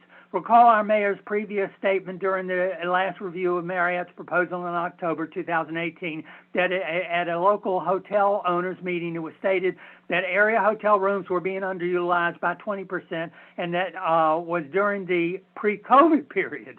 Now several new hotels in Chapel Hill have already been approved and proposed. 140-room AC hotel by Marriott on Rosemary, and in the near future, a hotel with up to 150 rooms as part of the Phase 2 Glen Lennox transformation project. Folks, there comes a time when the town needs to step in and say, enough is enough. Wasted space, and it can only invite more stormwater due to their impervious surface parking lots. Regarding the townhomes, granted that we need good, affordable residences in Chapel Hill. However, the old adage, should not rob Peter to pay Paul, may apply here. Summit is proposing 52 townhomes on a 5-acre space zoned R2. That is meant to hold 20 homes maximum comfortably and will not sacrifice green space and decent recreation space for the other townhome residents on this site. As one council member wisely said, sidewalks do not count as a recreation space. And finally, we believe adding more townhomes above the density now allowed on this parcel is an inappropriate use of the land. It is overkill, self-seeking, and disregard for the future homeowners' quality of life due to overcrowding. Plus, it will only invite more stormwater on the impervious surfaces. And thank you very much, Mayor and Council, for allowing me to speak. Thank you. Okay, we have Michael Hoppe, followed by Rebecca Smith. Yeah, good evening. Dear Mayor Heminger, dear members of the Town Council. 2 days ago, I sent all of you an email outlining my broader objections to the currently proposed development of the property in question. By the way, I'd like that email to become part of the official record of this meeting. 2 of my broader objections to the currently proposed development dealt with the Summit Hospitality Group's bait and switch tactic, originally proposing a senior assisted living facility, then a hotel, then an extended hotel, and 4 apartment buildings, and now a 4-story hotel building and 52 townhouses. And the related affordability tactic, townhouses instead of apartment buildings, and 7 so-called affordable units. I did some research. There's very little affordability of the 2 and 3 bedroom units as currently envisioned. Mr. Scott Radway clearly made that same point a few minutes ago when you're asking about the pricing of those units in the future. Now, the Summit Hospitality Group is talking about walkability, creating a living community, green spaces, recreation areas, etc. I call it hogwash. And you are too smart to not see through these ongoing attempts by the Summit Hospitality Group to get your approval to scuttle the original SUP. At bottom of all of this, through my eyes, from my perspective, is this. The Summit Hospitality Group tries to cram too much in too small a place. The resulting anticipated problems with traffic, water runoff, height of buildings, incompatibility with adjacent neighborhoods, etc., are a direct function of this irresponsible approach. It feels to me like the developers don't care about creating a desirable Chapel Hill. What seems to drive them is pure and simple, making as much return on their investment as possible. That's where you come in. I'm perfectly okay with the Summit Hospitality Group wanting to make money from its investment, i.e. wanting to develop this piece of land profitably. But for heaven's sake, not at the expense of the many other constituents whom you serve and of whom many loudly and repeatedly begged you to help create neighborhoods that are worth living in. Please listen to the many of us and take our objections and helpful suggestions seriously. I trust that the financial needs and wishes of the Summit Hospitality Group cannot and should not be the main driver of your decision. I appreciate your hard and difficult work, and thank you for your time tonight. Thank you. Okay, Rebecca Smith, followed by Carol Hoppe.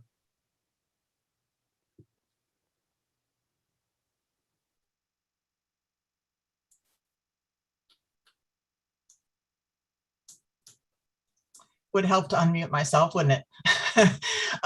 Good evening, Mayor and Town Council. It's nice to see you again. And I do want to let you know that I have lived in the Windhover neighborhood since 1992, and I've seen lots of Town Council people come and go. And I have attended since the hotel put up their buildings in the first place and was part of the putting in place the SUP. I listened to all of those constraints. We went to, our neighborhood has been fairly vocal about the church's plan. And I think you understand pretty much what our situation is and our stance on this. I am the president of the Windhover Property Owners Association and have been for 10 years. I guess everybody's okay with me, or maybe nobody else wants to do the job. I don't know, but I really find this to be a worthwhile task. And I'm sure you received our petition with 50 signatures out of our 40 townhome, our 40 residents, 40 houses, I should say, in our place. And I sent you a letter which says what I'm going to say right now in more verbose situation. I am pleased, I might add, that there have been some changes, and I'm very happy about the improvements in the buffer and small tweaks in the stormwater plan, although I worry it's still not enough. And I would tend to agree with what the council has said. We are still very concerned, or personally, I'm very concerned with the height of the buildings, both the townhomes and the proposed change in the hotel building, which would be 3 stories. And the hotel building would be 4 stories. And there are no residences in the area higher than 2 stories. So that will be a big change. And I think it's going to be, people don't really realize how that's going to loom over them. I am very concerned about the density of the townhomes. And I think that the hotel needs to stick with their SUP personally and build the 20 townhomes and give them more recreational space. So I'm very concerned about the height of the building, the stormwater runoff, and the traffic concerns. Nobody's really talked about how are the people from these townhomes going to turn left on Irwin Road. Nobody said anything about it. They're turning right from Irwin into the neighborhood, and they're turning right out at down below the, that's not been answered. I would like an answer for that. So those are my concerns, and thank you very much. Thank you, Ms. Smith. Okay, Carol Hoppe, followed by Ivy Belsky. Hello, I'm Carol Hoppe. I also live.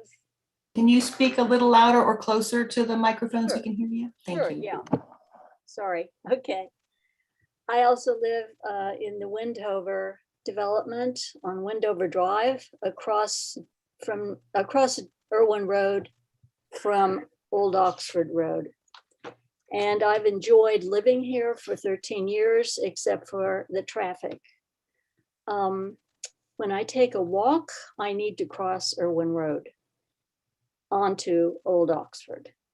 Sometimes I have to wait up to 5 minutes to get across Irwin, since there are curves, since there is a lot of traffic between those. I have to sort of wait until the 2 red lights to either side of me synchronize to the point where there is a pause and I can get across.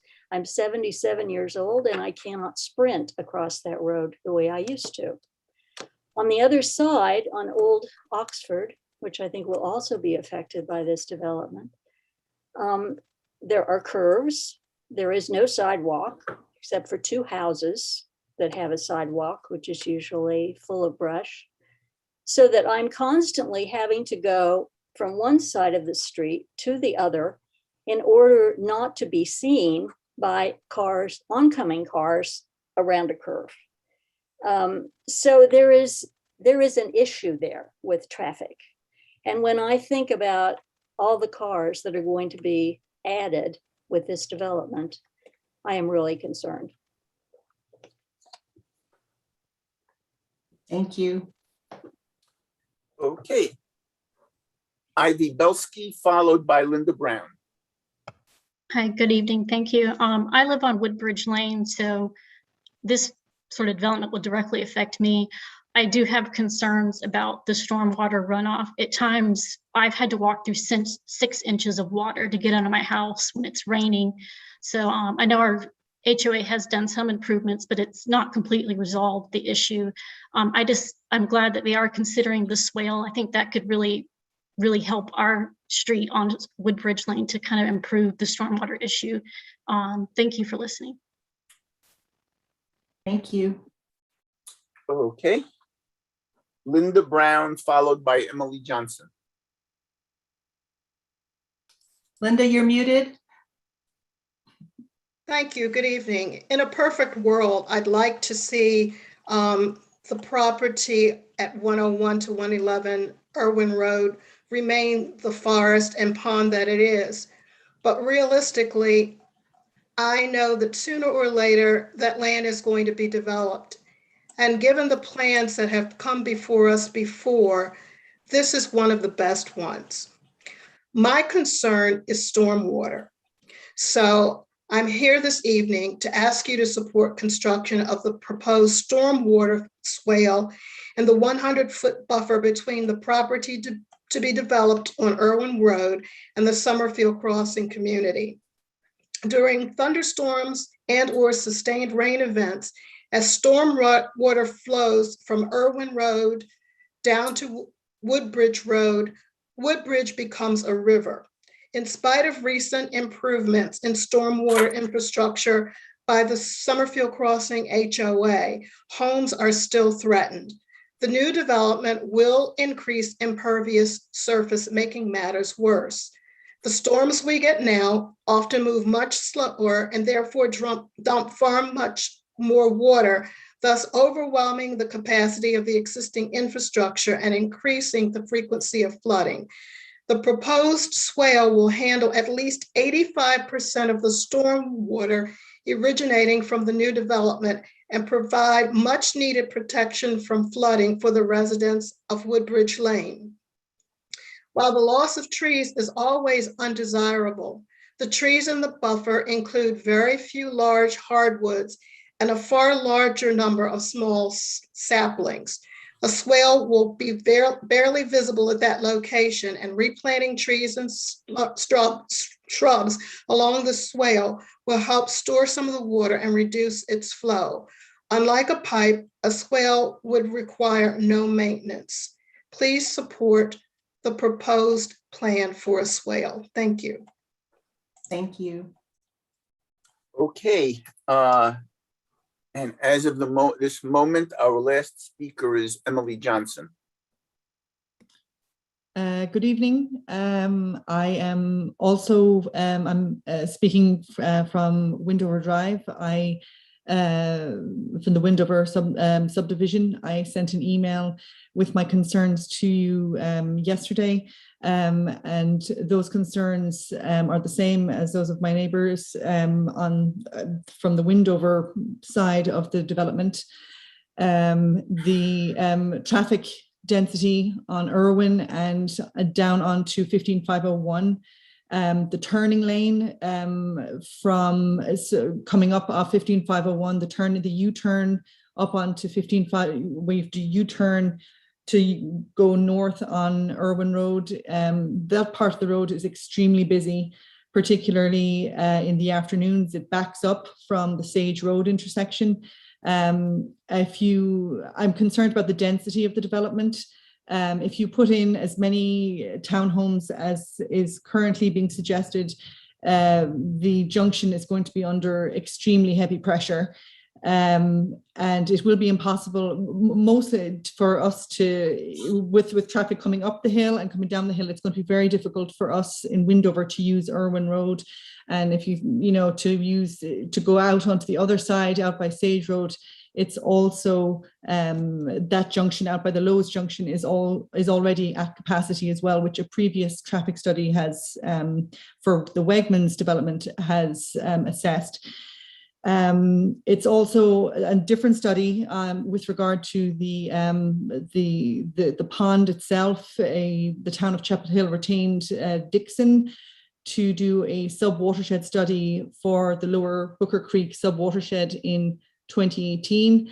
And their recommendations to manage this pond was specifically referenced in this study, the stormwater study for the sub-watershed of Lower Booker Creek. They did not suggest getting rid of the pond. They suggested for various treatments for the stormwater, a riparian buffer, putting a riser, working with the town of Chapel Hill. And they did say that there was an ongoing development possibly in the works, but at no stage did the study for the sub-watershed suggest getting rid of the pond. It's a shame to get rid of the pond. It's a shame that what's being discussed here is paving it over with a development that is far too dense for the area. It's a shame that we couldn't, something sort of with a happier medium isn't isn't sort of still in the works. To destroy the pond is to destroy part of the Lower Booker Creek watershed. According, well, it's just like I said, the study did not suggest getting rid of the pond and putting in a riparian buffer instead. Thank you very much. Thank you. Thank you. Okay, that's the last speaker. Okay. There are no other raised hands, so that is the last community member who has signed up.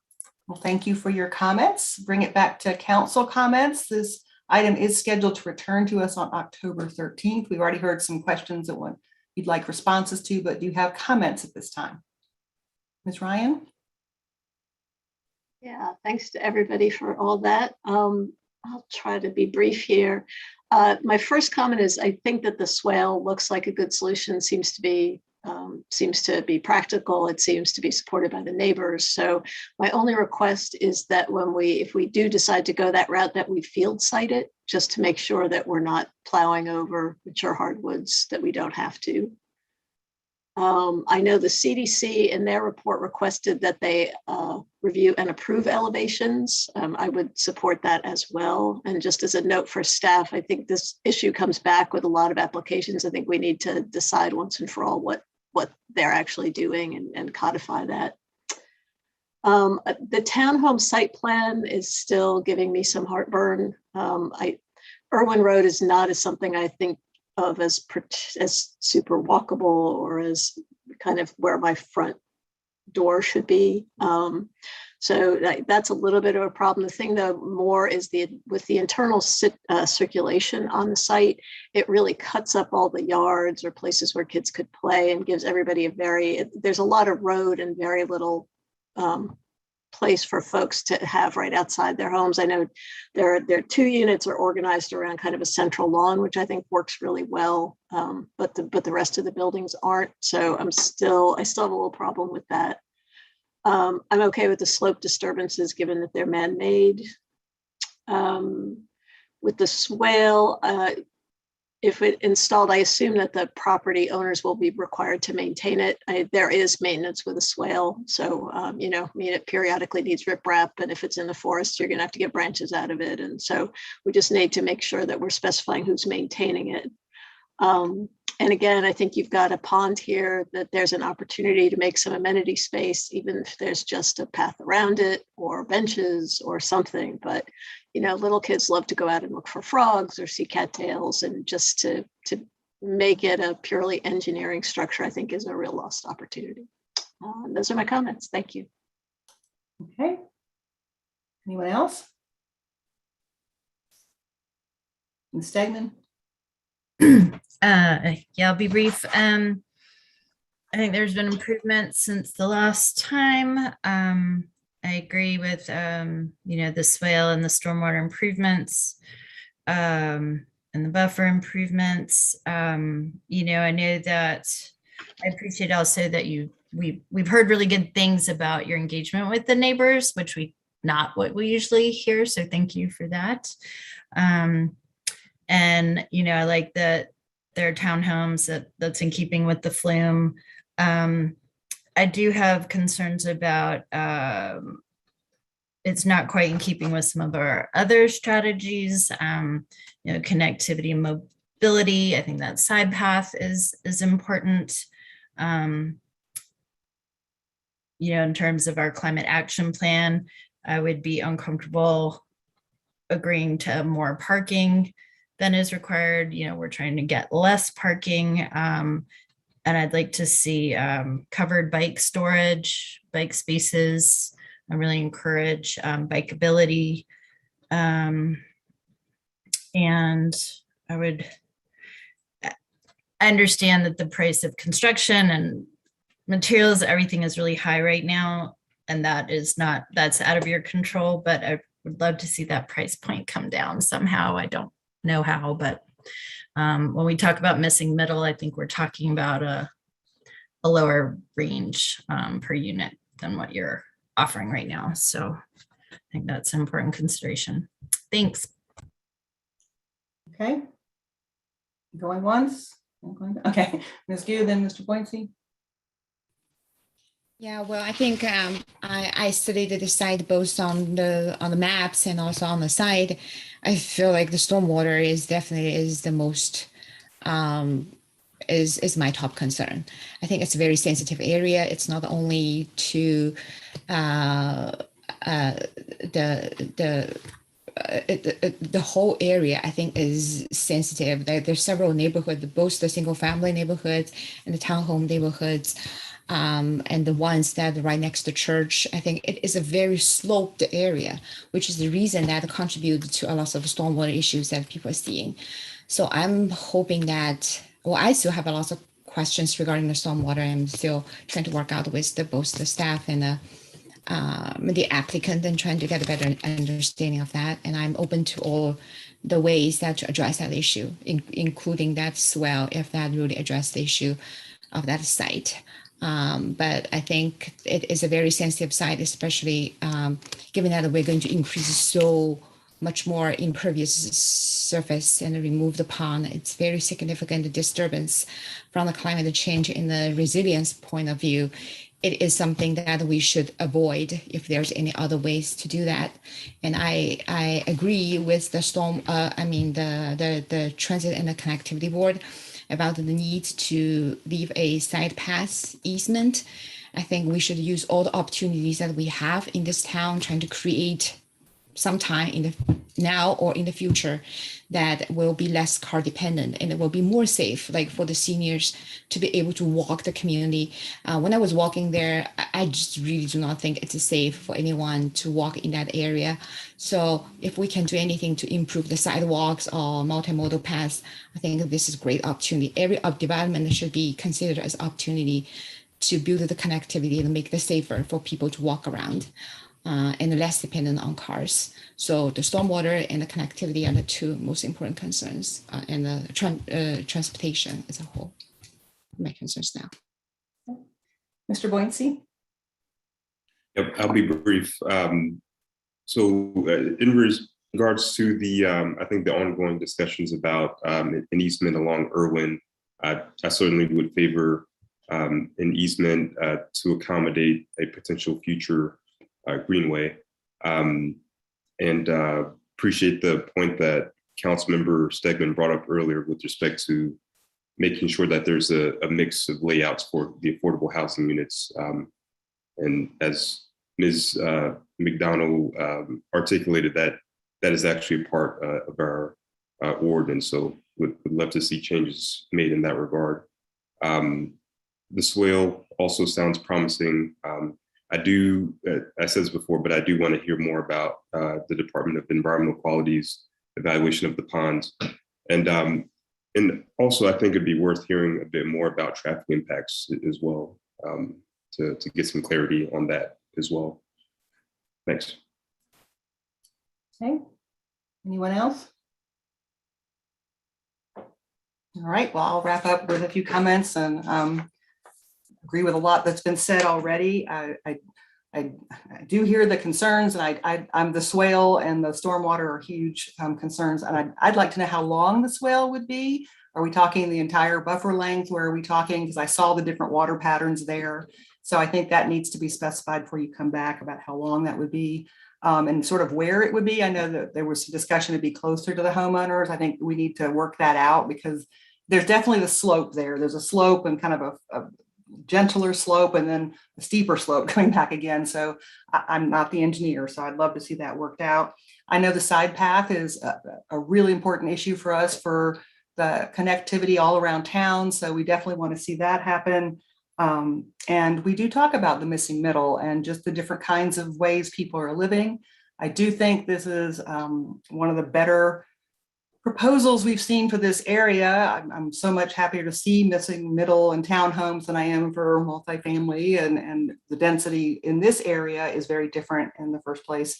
And I agree with some of the comments Ms. Brown made as well, that in a perfect world, different things, but reality wise, the things that are going here. And we definitely need to make sure the sidewalk situation and the visibility, we're learning a lot more about how to do that with green infrastructure, how to, slow the traffic down.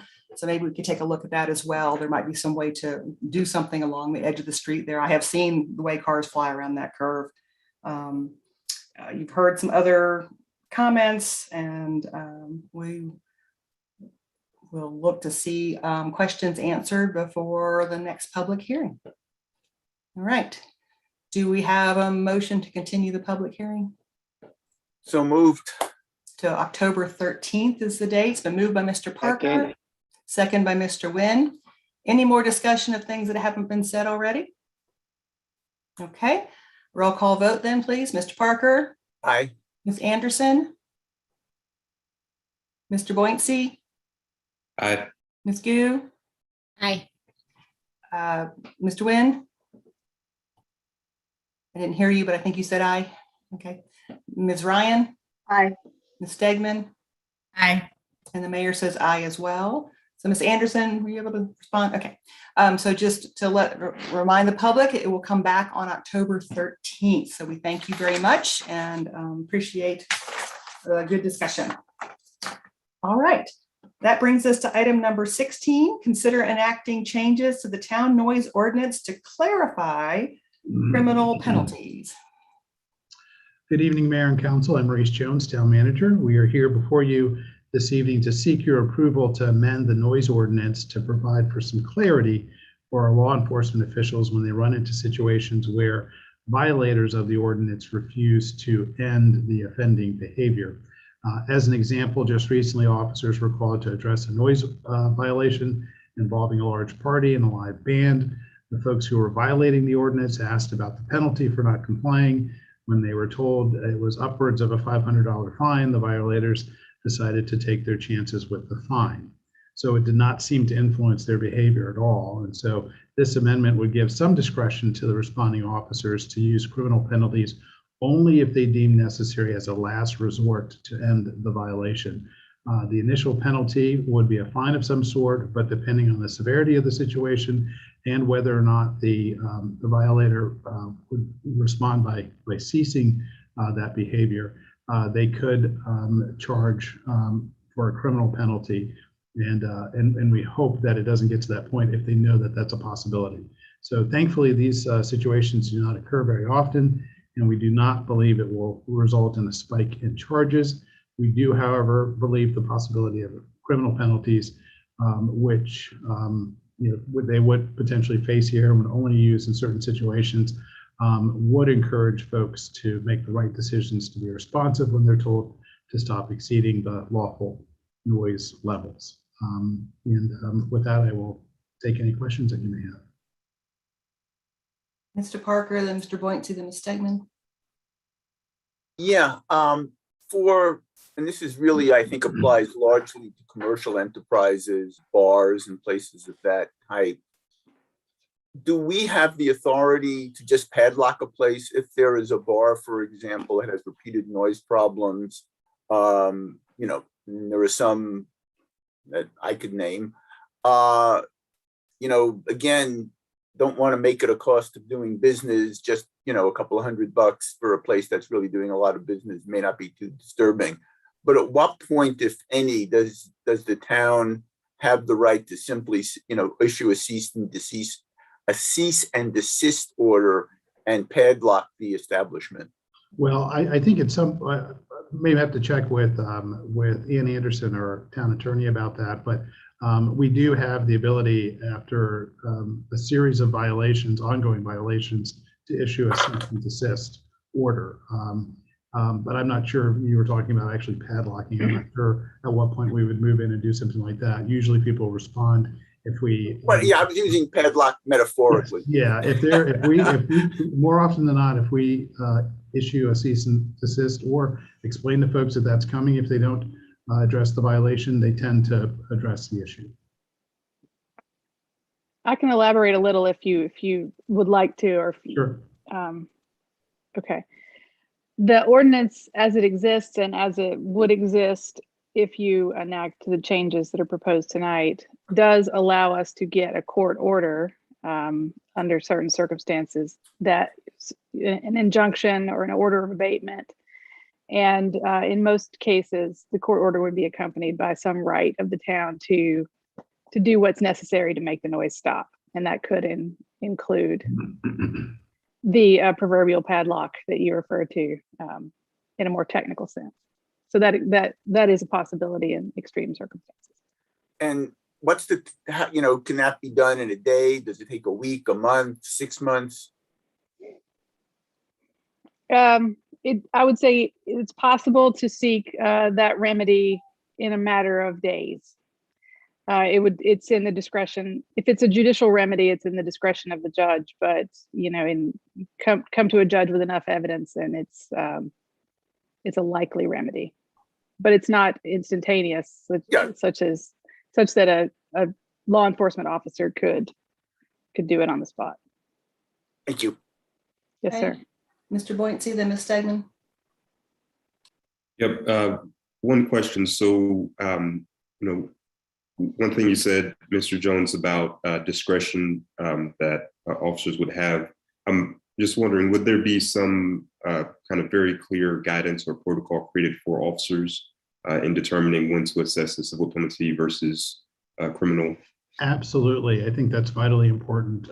And that's why the change in the ordinance will help us with establishing that. And the police department, in consultation with the attorney's office, will certainly set clear guidelines. The officers need that when they're out in the field. And they'll work together to set those guidelines and that policy. Thank you.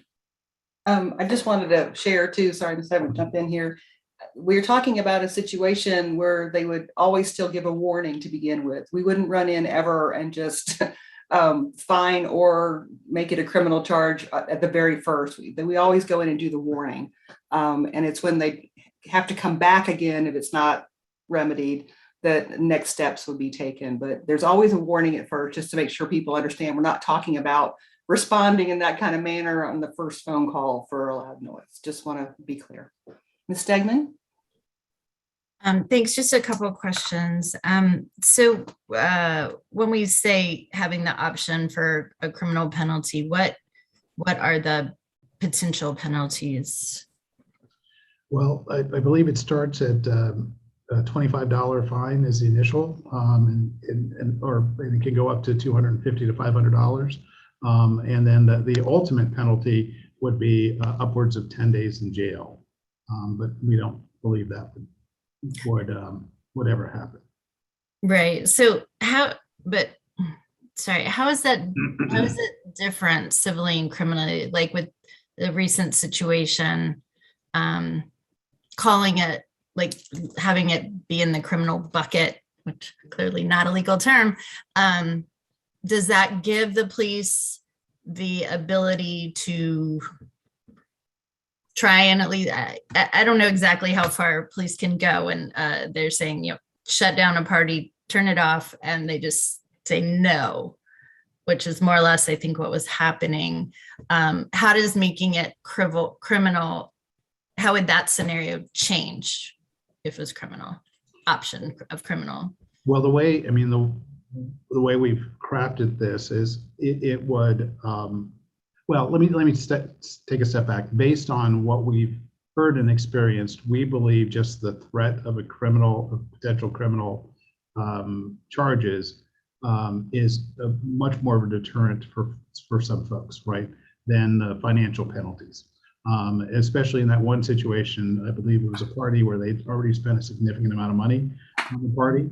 And if and $500 wasn't going to deter them, but maybe if the possibility of, you know, some sort of criminal charge, maybe that would deter them from ignoring the officer and continuing the violation. I will say that in conversations with the chief, what we've done in the past in situations like that, where we've had to go out a couple of times and folks weren't responding, and we did have to go the criminal route, more often than not, it would be towards our diversion program, to avoid actual charges where someone would experience jail or that type of thing. So in most of those cases, folks were still charged, but they could go through a diversionary program in order to address that versus more severe penalties. Right. Okay. Do we know a lot of times these are students, and I know we've had conversations with UNC before. Have we made any progress with that in terms of when it's off campus, having UNC play any role in or accountability for their students' behavior? I think the university has taken that much more seriously in the last couple of years. Not that they didn't understand the severity of it before, but I think especially in light of issues that we've had with COVID and some of the issues we had a year ago with students when they returned, the university has been working very closely with us to address those issues, not just the COVID-related issues, but some of the noise issues, and also working very closely with our folks to try to address, some of the nuisance issues that come out of large parties or experiences with parties at frats or sororities, whether it's noise or trash, that type of thing. They have been working very closely with us on that and have taken steps when needed to try to encourage and force either organizations like fraternities or individuals who are repeat offenders to respond accordingly and to try to follow the law.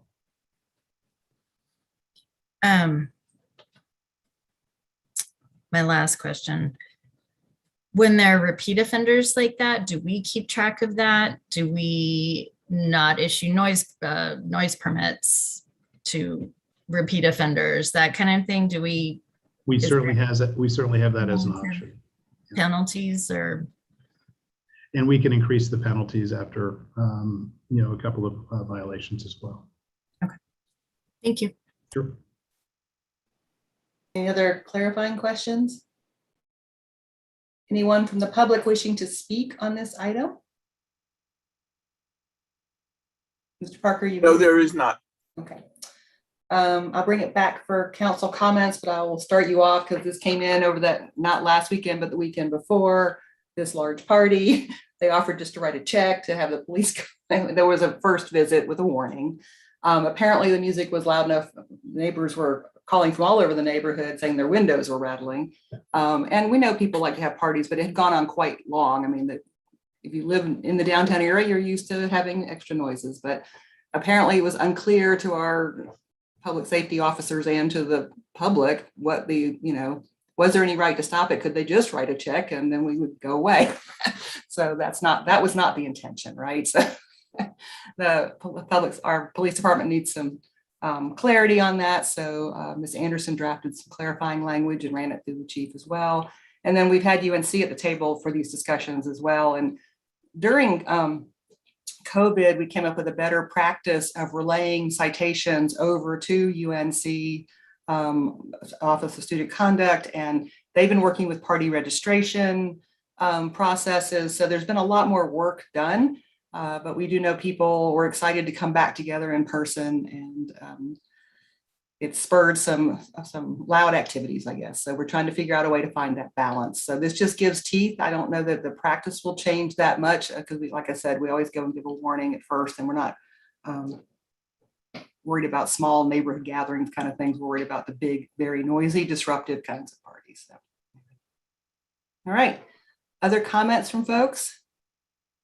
Mr. Parker? Yeah, I'm not sure if it's a comment or a question, but I was just thinking back to Mr. Patterson's petition from earlier this evening. So would this have a meaningful impact on addressing the issue that Mr. Patterson raised Or do we need to, because it's not clear from, if something happened at one of, let's say the Lark, which is what or I don't know if he would call the Lark, but anyway, what he's referring to, would it be clear, for example, who the responsible party is and who you might be either fining or pressing criminal charges against in a situation like that?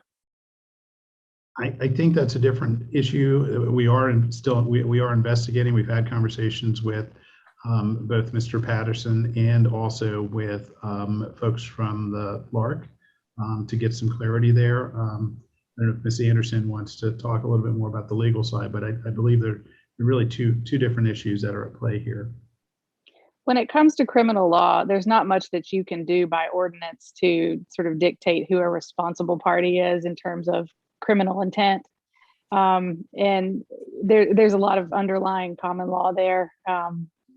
Criminal law is not my primary field of expertise, but it's sort of more of a fundamental issue of due process and things like that. So there's nothing that you are being asked to consider tonight that directly goes to that question.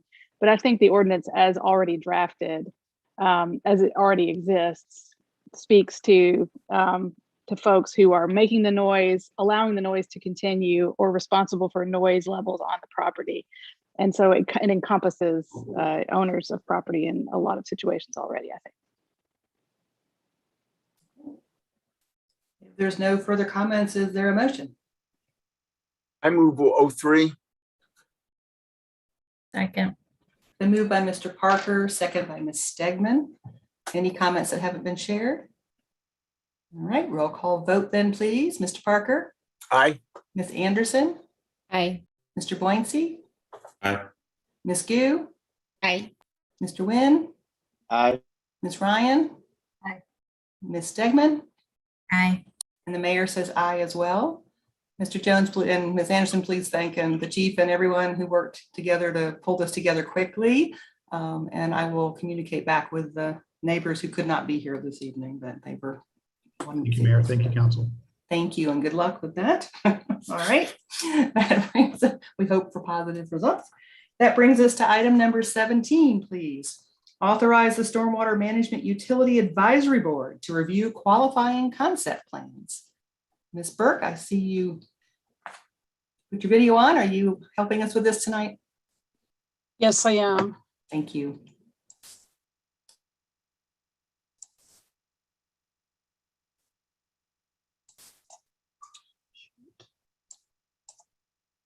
Why is this not?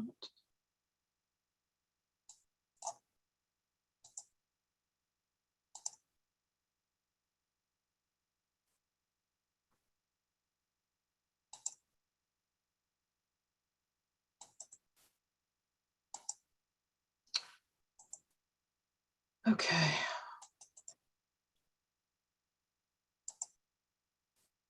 Why is this thing moving?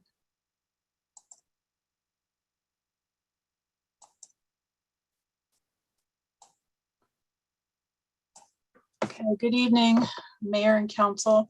I'm Sue Burke, a senior engineer in Public Works Stormwater. And tonight, you're being asked to consider authorizing the Stormwater Management Utility Advisory Board, or I'll just refer to them as the board, to provide comments to the Town Council for certain concept plans. My presentation has a total of 4 slides and should only take a few minutes. So this is where we are in the process. The Stormwater Management Utility, well, the board submitted a petition to the Town Council on October 28, 2020, in which it requested the opportunity to provide input for concept plans with a minimum of 5 acres of land or Resource Conservation District, RCD, on the property. The council referred it to its Committee on Boards and Commissions, which discussed the petition at its February meeting, and at its May 6, 2021 meeting, the committee recommended action by the Town Council. And so that's where we are tonight. The council is asked to take action by adopting R10. Now, I would note that the board is not a development review advisory board, and it's not requesting a change to its charter that would designate it as such. The board's objective is to provide more effective, timely, and meaningful feedback to the applicant and the town council. And I thought this chart might scare you, but it also might help explain the process. This star here is where the Stormwater Management Board may be asked to provide input to the town council.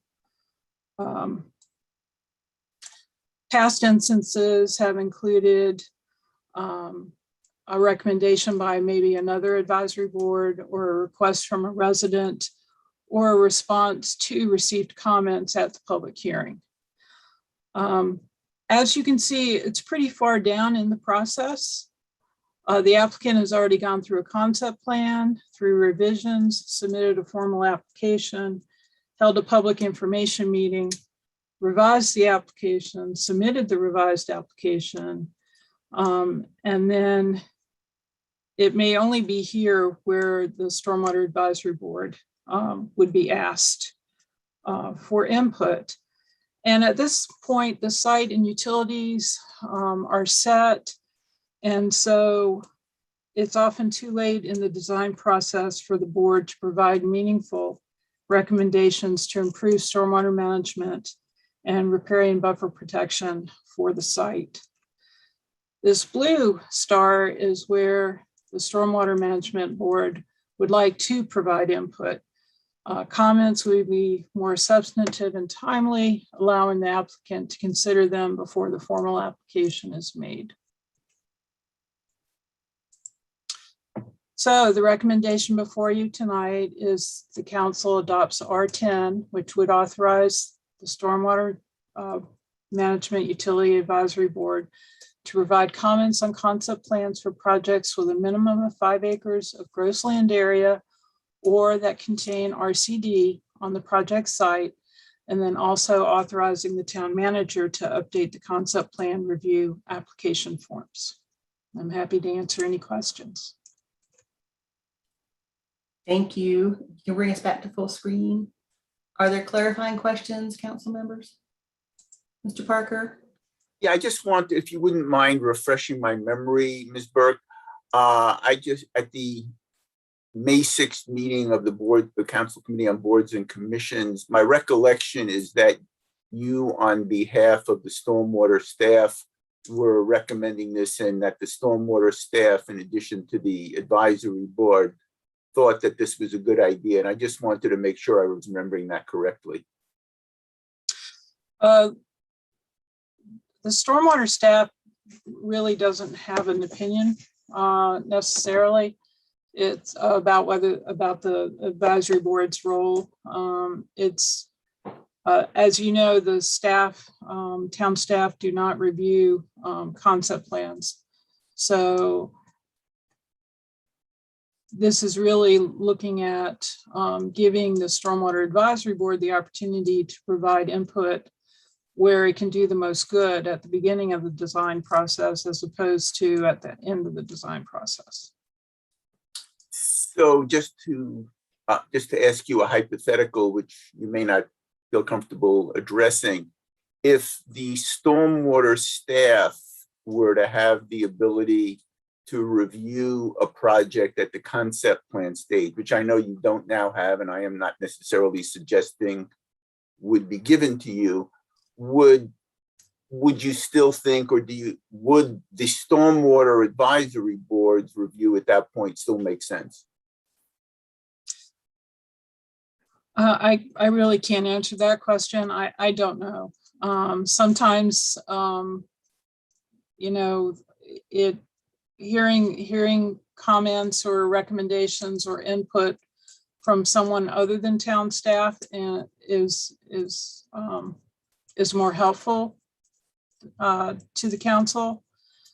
Certainly the town staff can only basically look at plans with respect to how they meet or don't meet the town's regulations. And the Stormwater Advisory Board would be able to potentially go beyond that, especially if perhaps an applicant is asking for a modification to a regulation. They might suggest that in exchange for that, this might be something that the applicant could do as part of the approval process. Okay. Anyone else? Ms. Gu? Yeah, I'm just trying to understand what are the criteria that has been proposed. I see that you mentioned about the 5 acres and RCD, but are there other conditions that we may consider to seek an opinion from the Stormwater Advisory Boards as well? For example, if that property sits on a sensitive area that has the impact of infecting multiple creeks, or it is the drainage or the runoff from that side is going to impacting the neighborhood. Those kind of issues, I think, will be something that it will be good if we can be noticed at the very beginning of the process.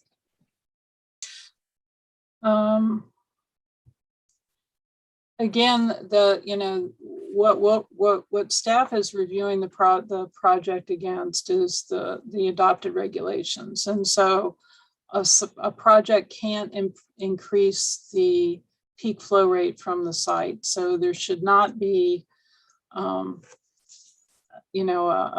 a concern with increased flow rates onto adjacent properties. So I don't know that what other criteria, basically looking at the types of projects that the town council has asked for input from the Stormwater Advisory Board. It was these larger project sites, or it involved encroachment into the RCD. And so those were the types of projects that the Stormwater Advisory Board over the last several years has been asked to provide some input. And so that seemed to be a good starting point. Plus that means that the Stormwater Advisory Board is not going to be looking at every single concept plan, sure. Which is good because that's not its primary charge. So. Okay, thanks. Mr. Nguyen? Yeah, I just had a quick clarifying question for Ms. Burke. You just mentioned that the second criteria was an encroachment into the RCD, but from the materials, it looked like if there was just an RCD present on the property. Could you clarify that or just clear that up, please? Right, it is whether there's RCD on the property. If the applicant is not proposing to encroach into the RCD, and that's noted in the concept plan, the plan is not proposing any encroachment into the RCD.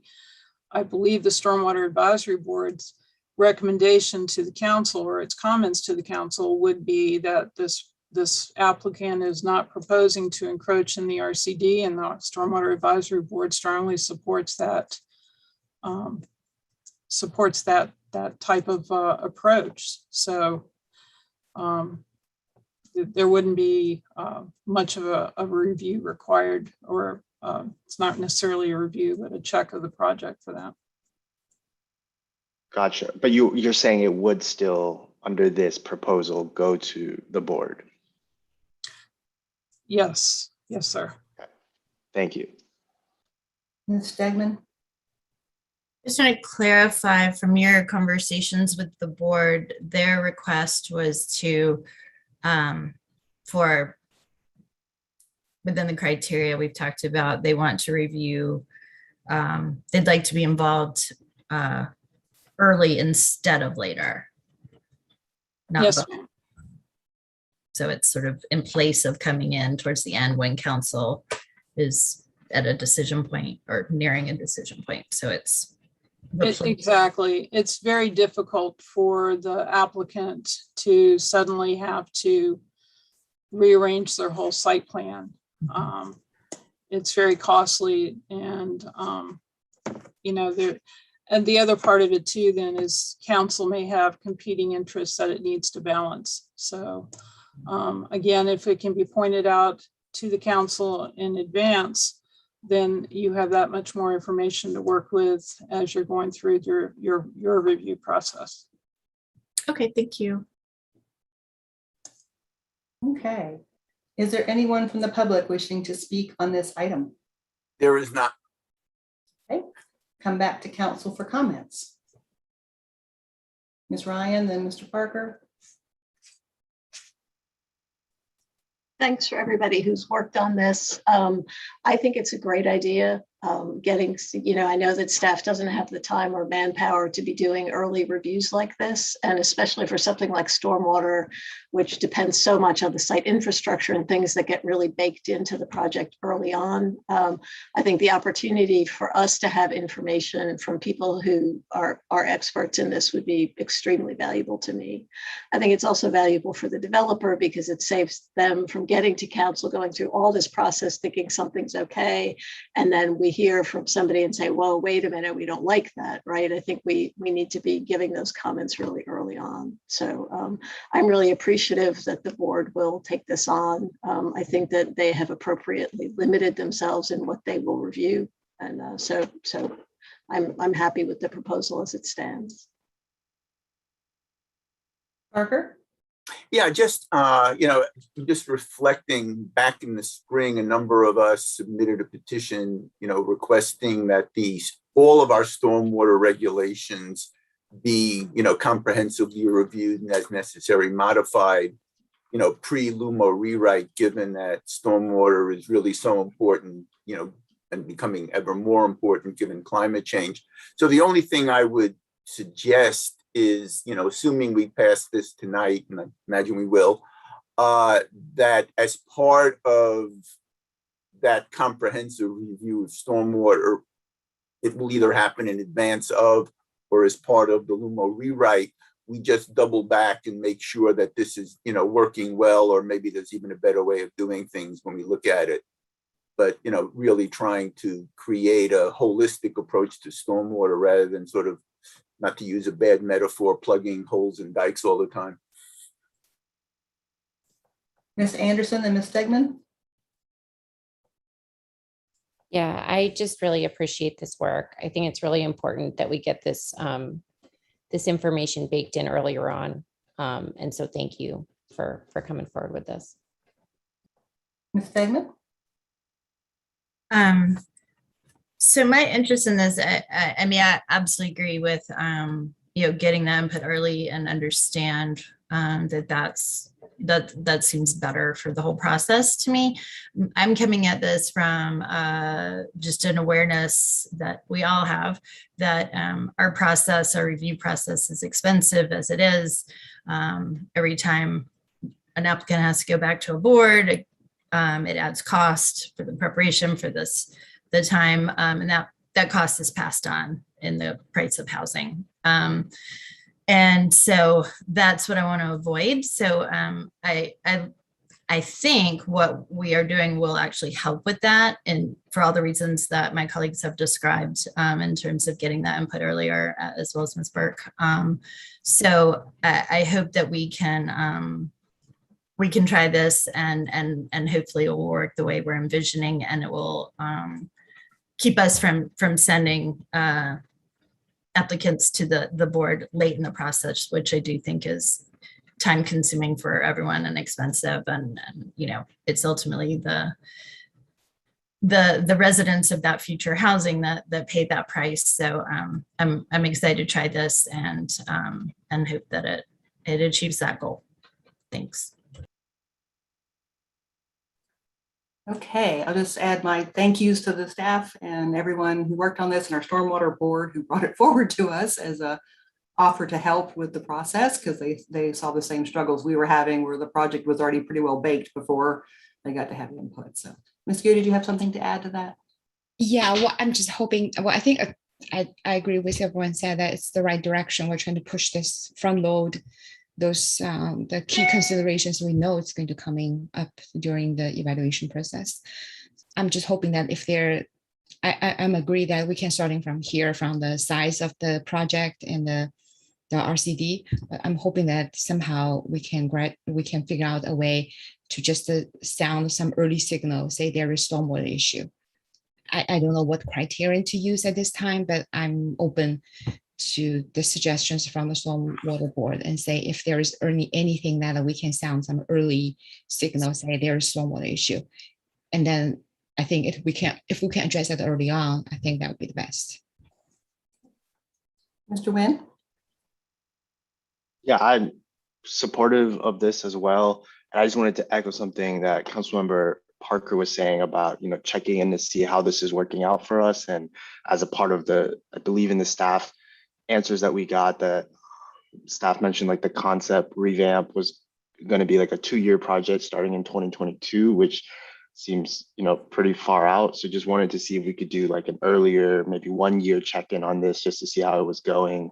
And if how open we were to that. The Stormwater Board had already done an evaluation of the last few years of which ones would have fallen in the pot. They showed that to us. So I'm sure we could ask them to do that again. Yeah, so like just setting like a 1-year check-in after we start this. All right. Is there a motion, please? I move R10. Second. The move by Mr. Parker, second by Mr. Boyncy. Any more comments that haven't been shared already? All right.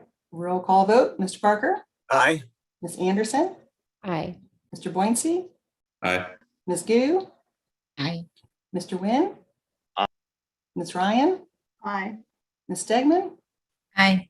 The mayor says aye as well. Thank you all. And we look forward to hearing comments earlier on and during the concept plan for future proposals. So thank you very much. On behalf of the board, I thank you. Thank you, Sue. All right, that brings us to item number 18. Open the legislative hearing for a land use management ordinance text amendment, hard to say, to section 8.5, revising rules for the Community Design Commission. This would be the first. We have to have 2 public hearings, so we will not be voting this evening. So Mr. Lyles, welcome back to you. We're going to want baby pictures from all of you that have been out on leave. Corey, we can't hear you. Sorry.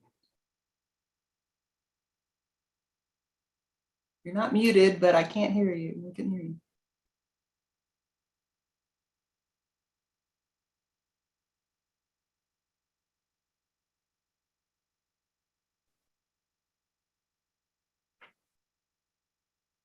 Are you in the office? I didn't think so. I'll say you could run down the hall, but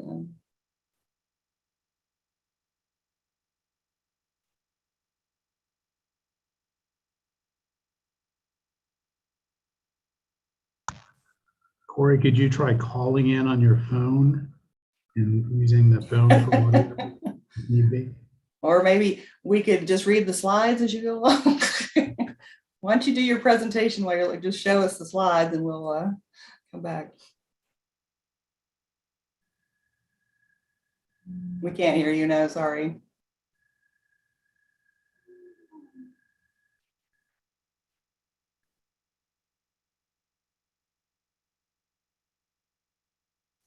You're lighting up now. Wait a minute, you lit up. So is your volume just down really low? No. You did light up for a second.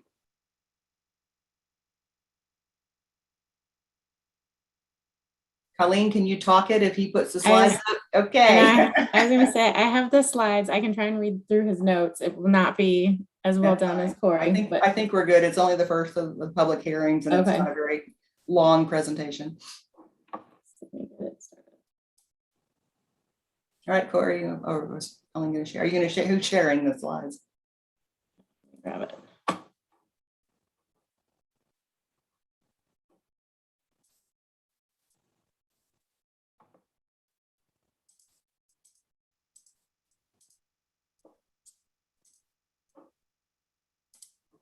All right. Yep. Can you see okay? Yes, thank you.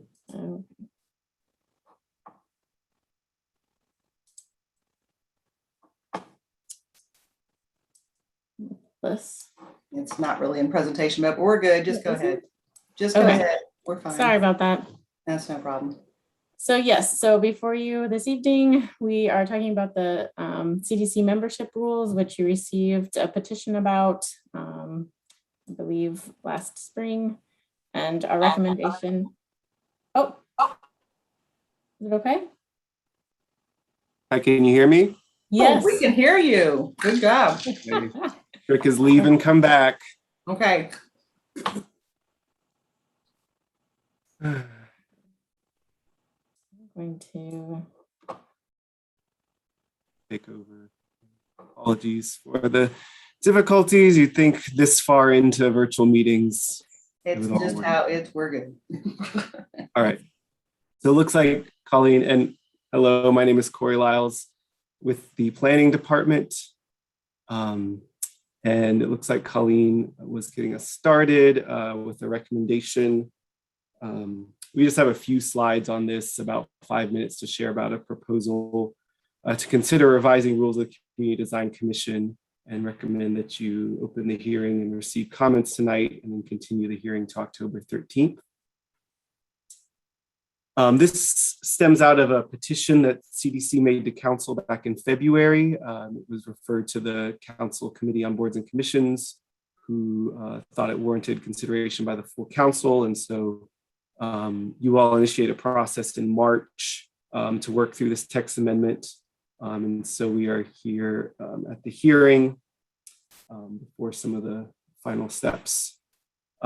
So the items in play are very straightforward, although of course the considerations behind whether changes are warranted are important to weigh carefully. But what we're looking at here is an interest in the CDC in perhaps becoming smaller. The CDC currently has 9 member seats. And associated with that are some thresholds. 5 members need to be attending a meeting to have quorum, and 5 concurring votes are needed to take a formal action. In the case of a CDC, their main avenue for formal action on applications is the Blue Hill certificates of appropriateness. This would not include final plan reviews or recommendations to council. Some challenges associated with each of these numbers. So there are 3 current vacancies on the Community Design Commission. There has been at least 1 vacancy for the past 2 years, and varying levels of vacancy in that time. There's time and effort taken to spend on recruitment. The commission and council are generally looking for people with design expertise who can join the commission, and so there may be just a limited pool. With the quorum, of course, with fewer active members, currently 6 active members, there's a risk of meetings getting canceled or rescheduled if more than 1 person cannot attend. There's not enough for quorum. Similarly, if more than 1 person does not vote in line with their other commissioners, then the action on a formal application would not pass. And just to note that this would not mean a denial or an approval. There's just not enough votes to take an action either way. The possible changes recommended are therefore to consider reducing the number of member seats to 7, and associated with that, to keep the quorum and concurring vote thresholds set at a simple majority of all member seats. They would each reduce to 4. Staff is also proposing that you consider moving these rules out of the land use management ordinance and into the advisory board membership policy.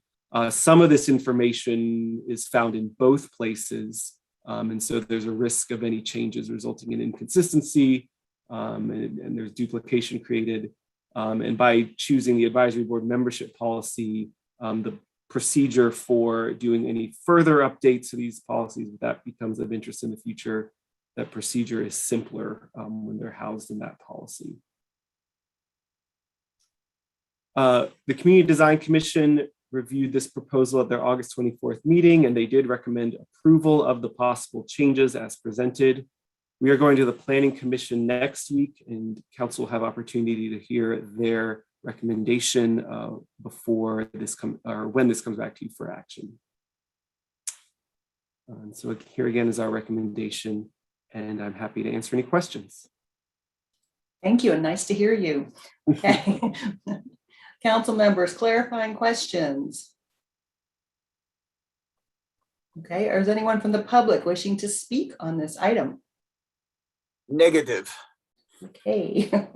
Well, there'll be a second chance if people are interested in speaking on this item. It will come back. It's proposed to come back to us on October 13th. We have had some issues with membership, and I will say though that the CDC is also one of the gatekeepers for Blue Hill applications as well. So it's important to make sure that we have people there and that we have a quorum and people there to review those applications as well.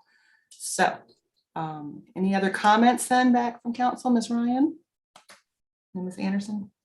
Yeah, I served with the CDC for many years and then was the Planning Commission liaison. So, you know, their membership is complicated by they do try to get people who are active designers or landscape designers or planners. So they have a smaller universe of folks to choose from in the first place. I can remember Kay Pearlstein, the planner, stalking people at public events and cornering them, trying to make them apply for spots. So it's, you know, trying to find people and keep membership up has been an ongoing challenge for many years. So I would be supportive of making these changes to reduce their size to 7.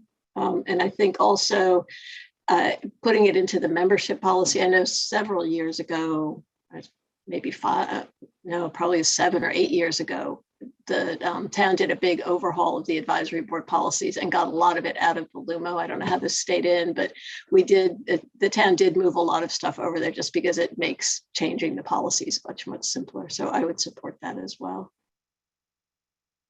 Okay, Ms. Anderson? I move we continue the public hearing to the 13th. Second.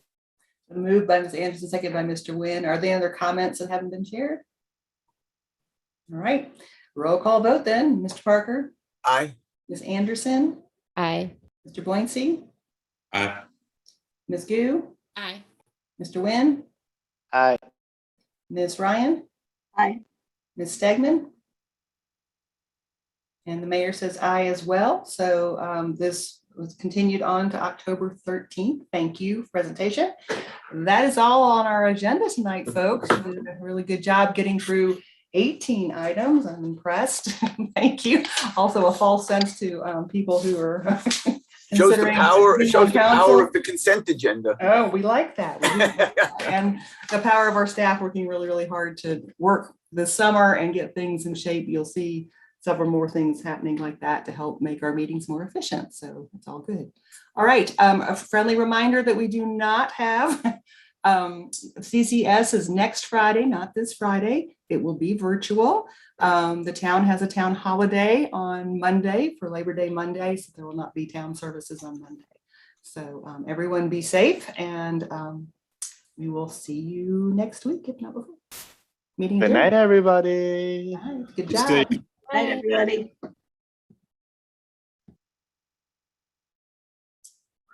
Good job, Mayor.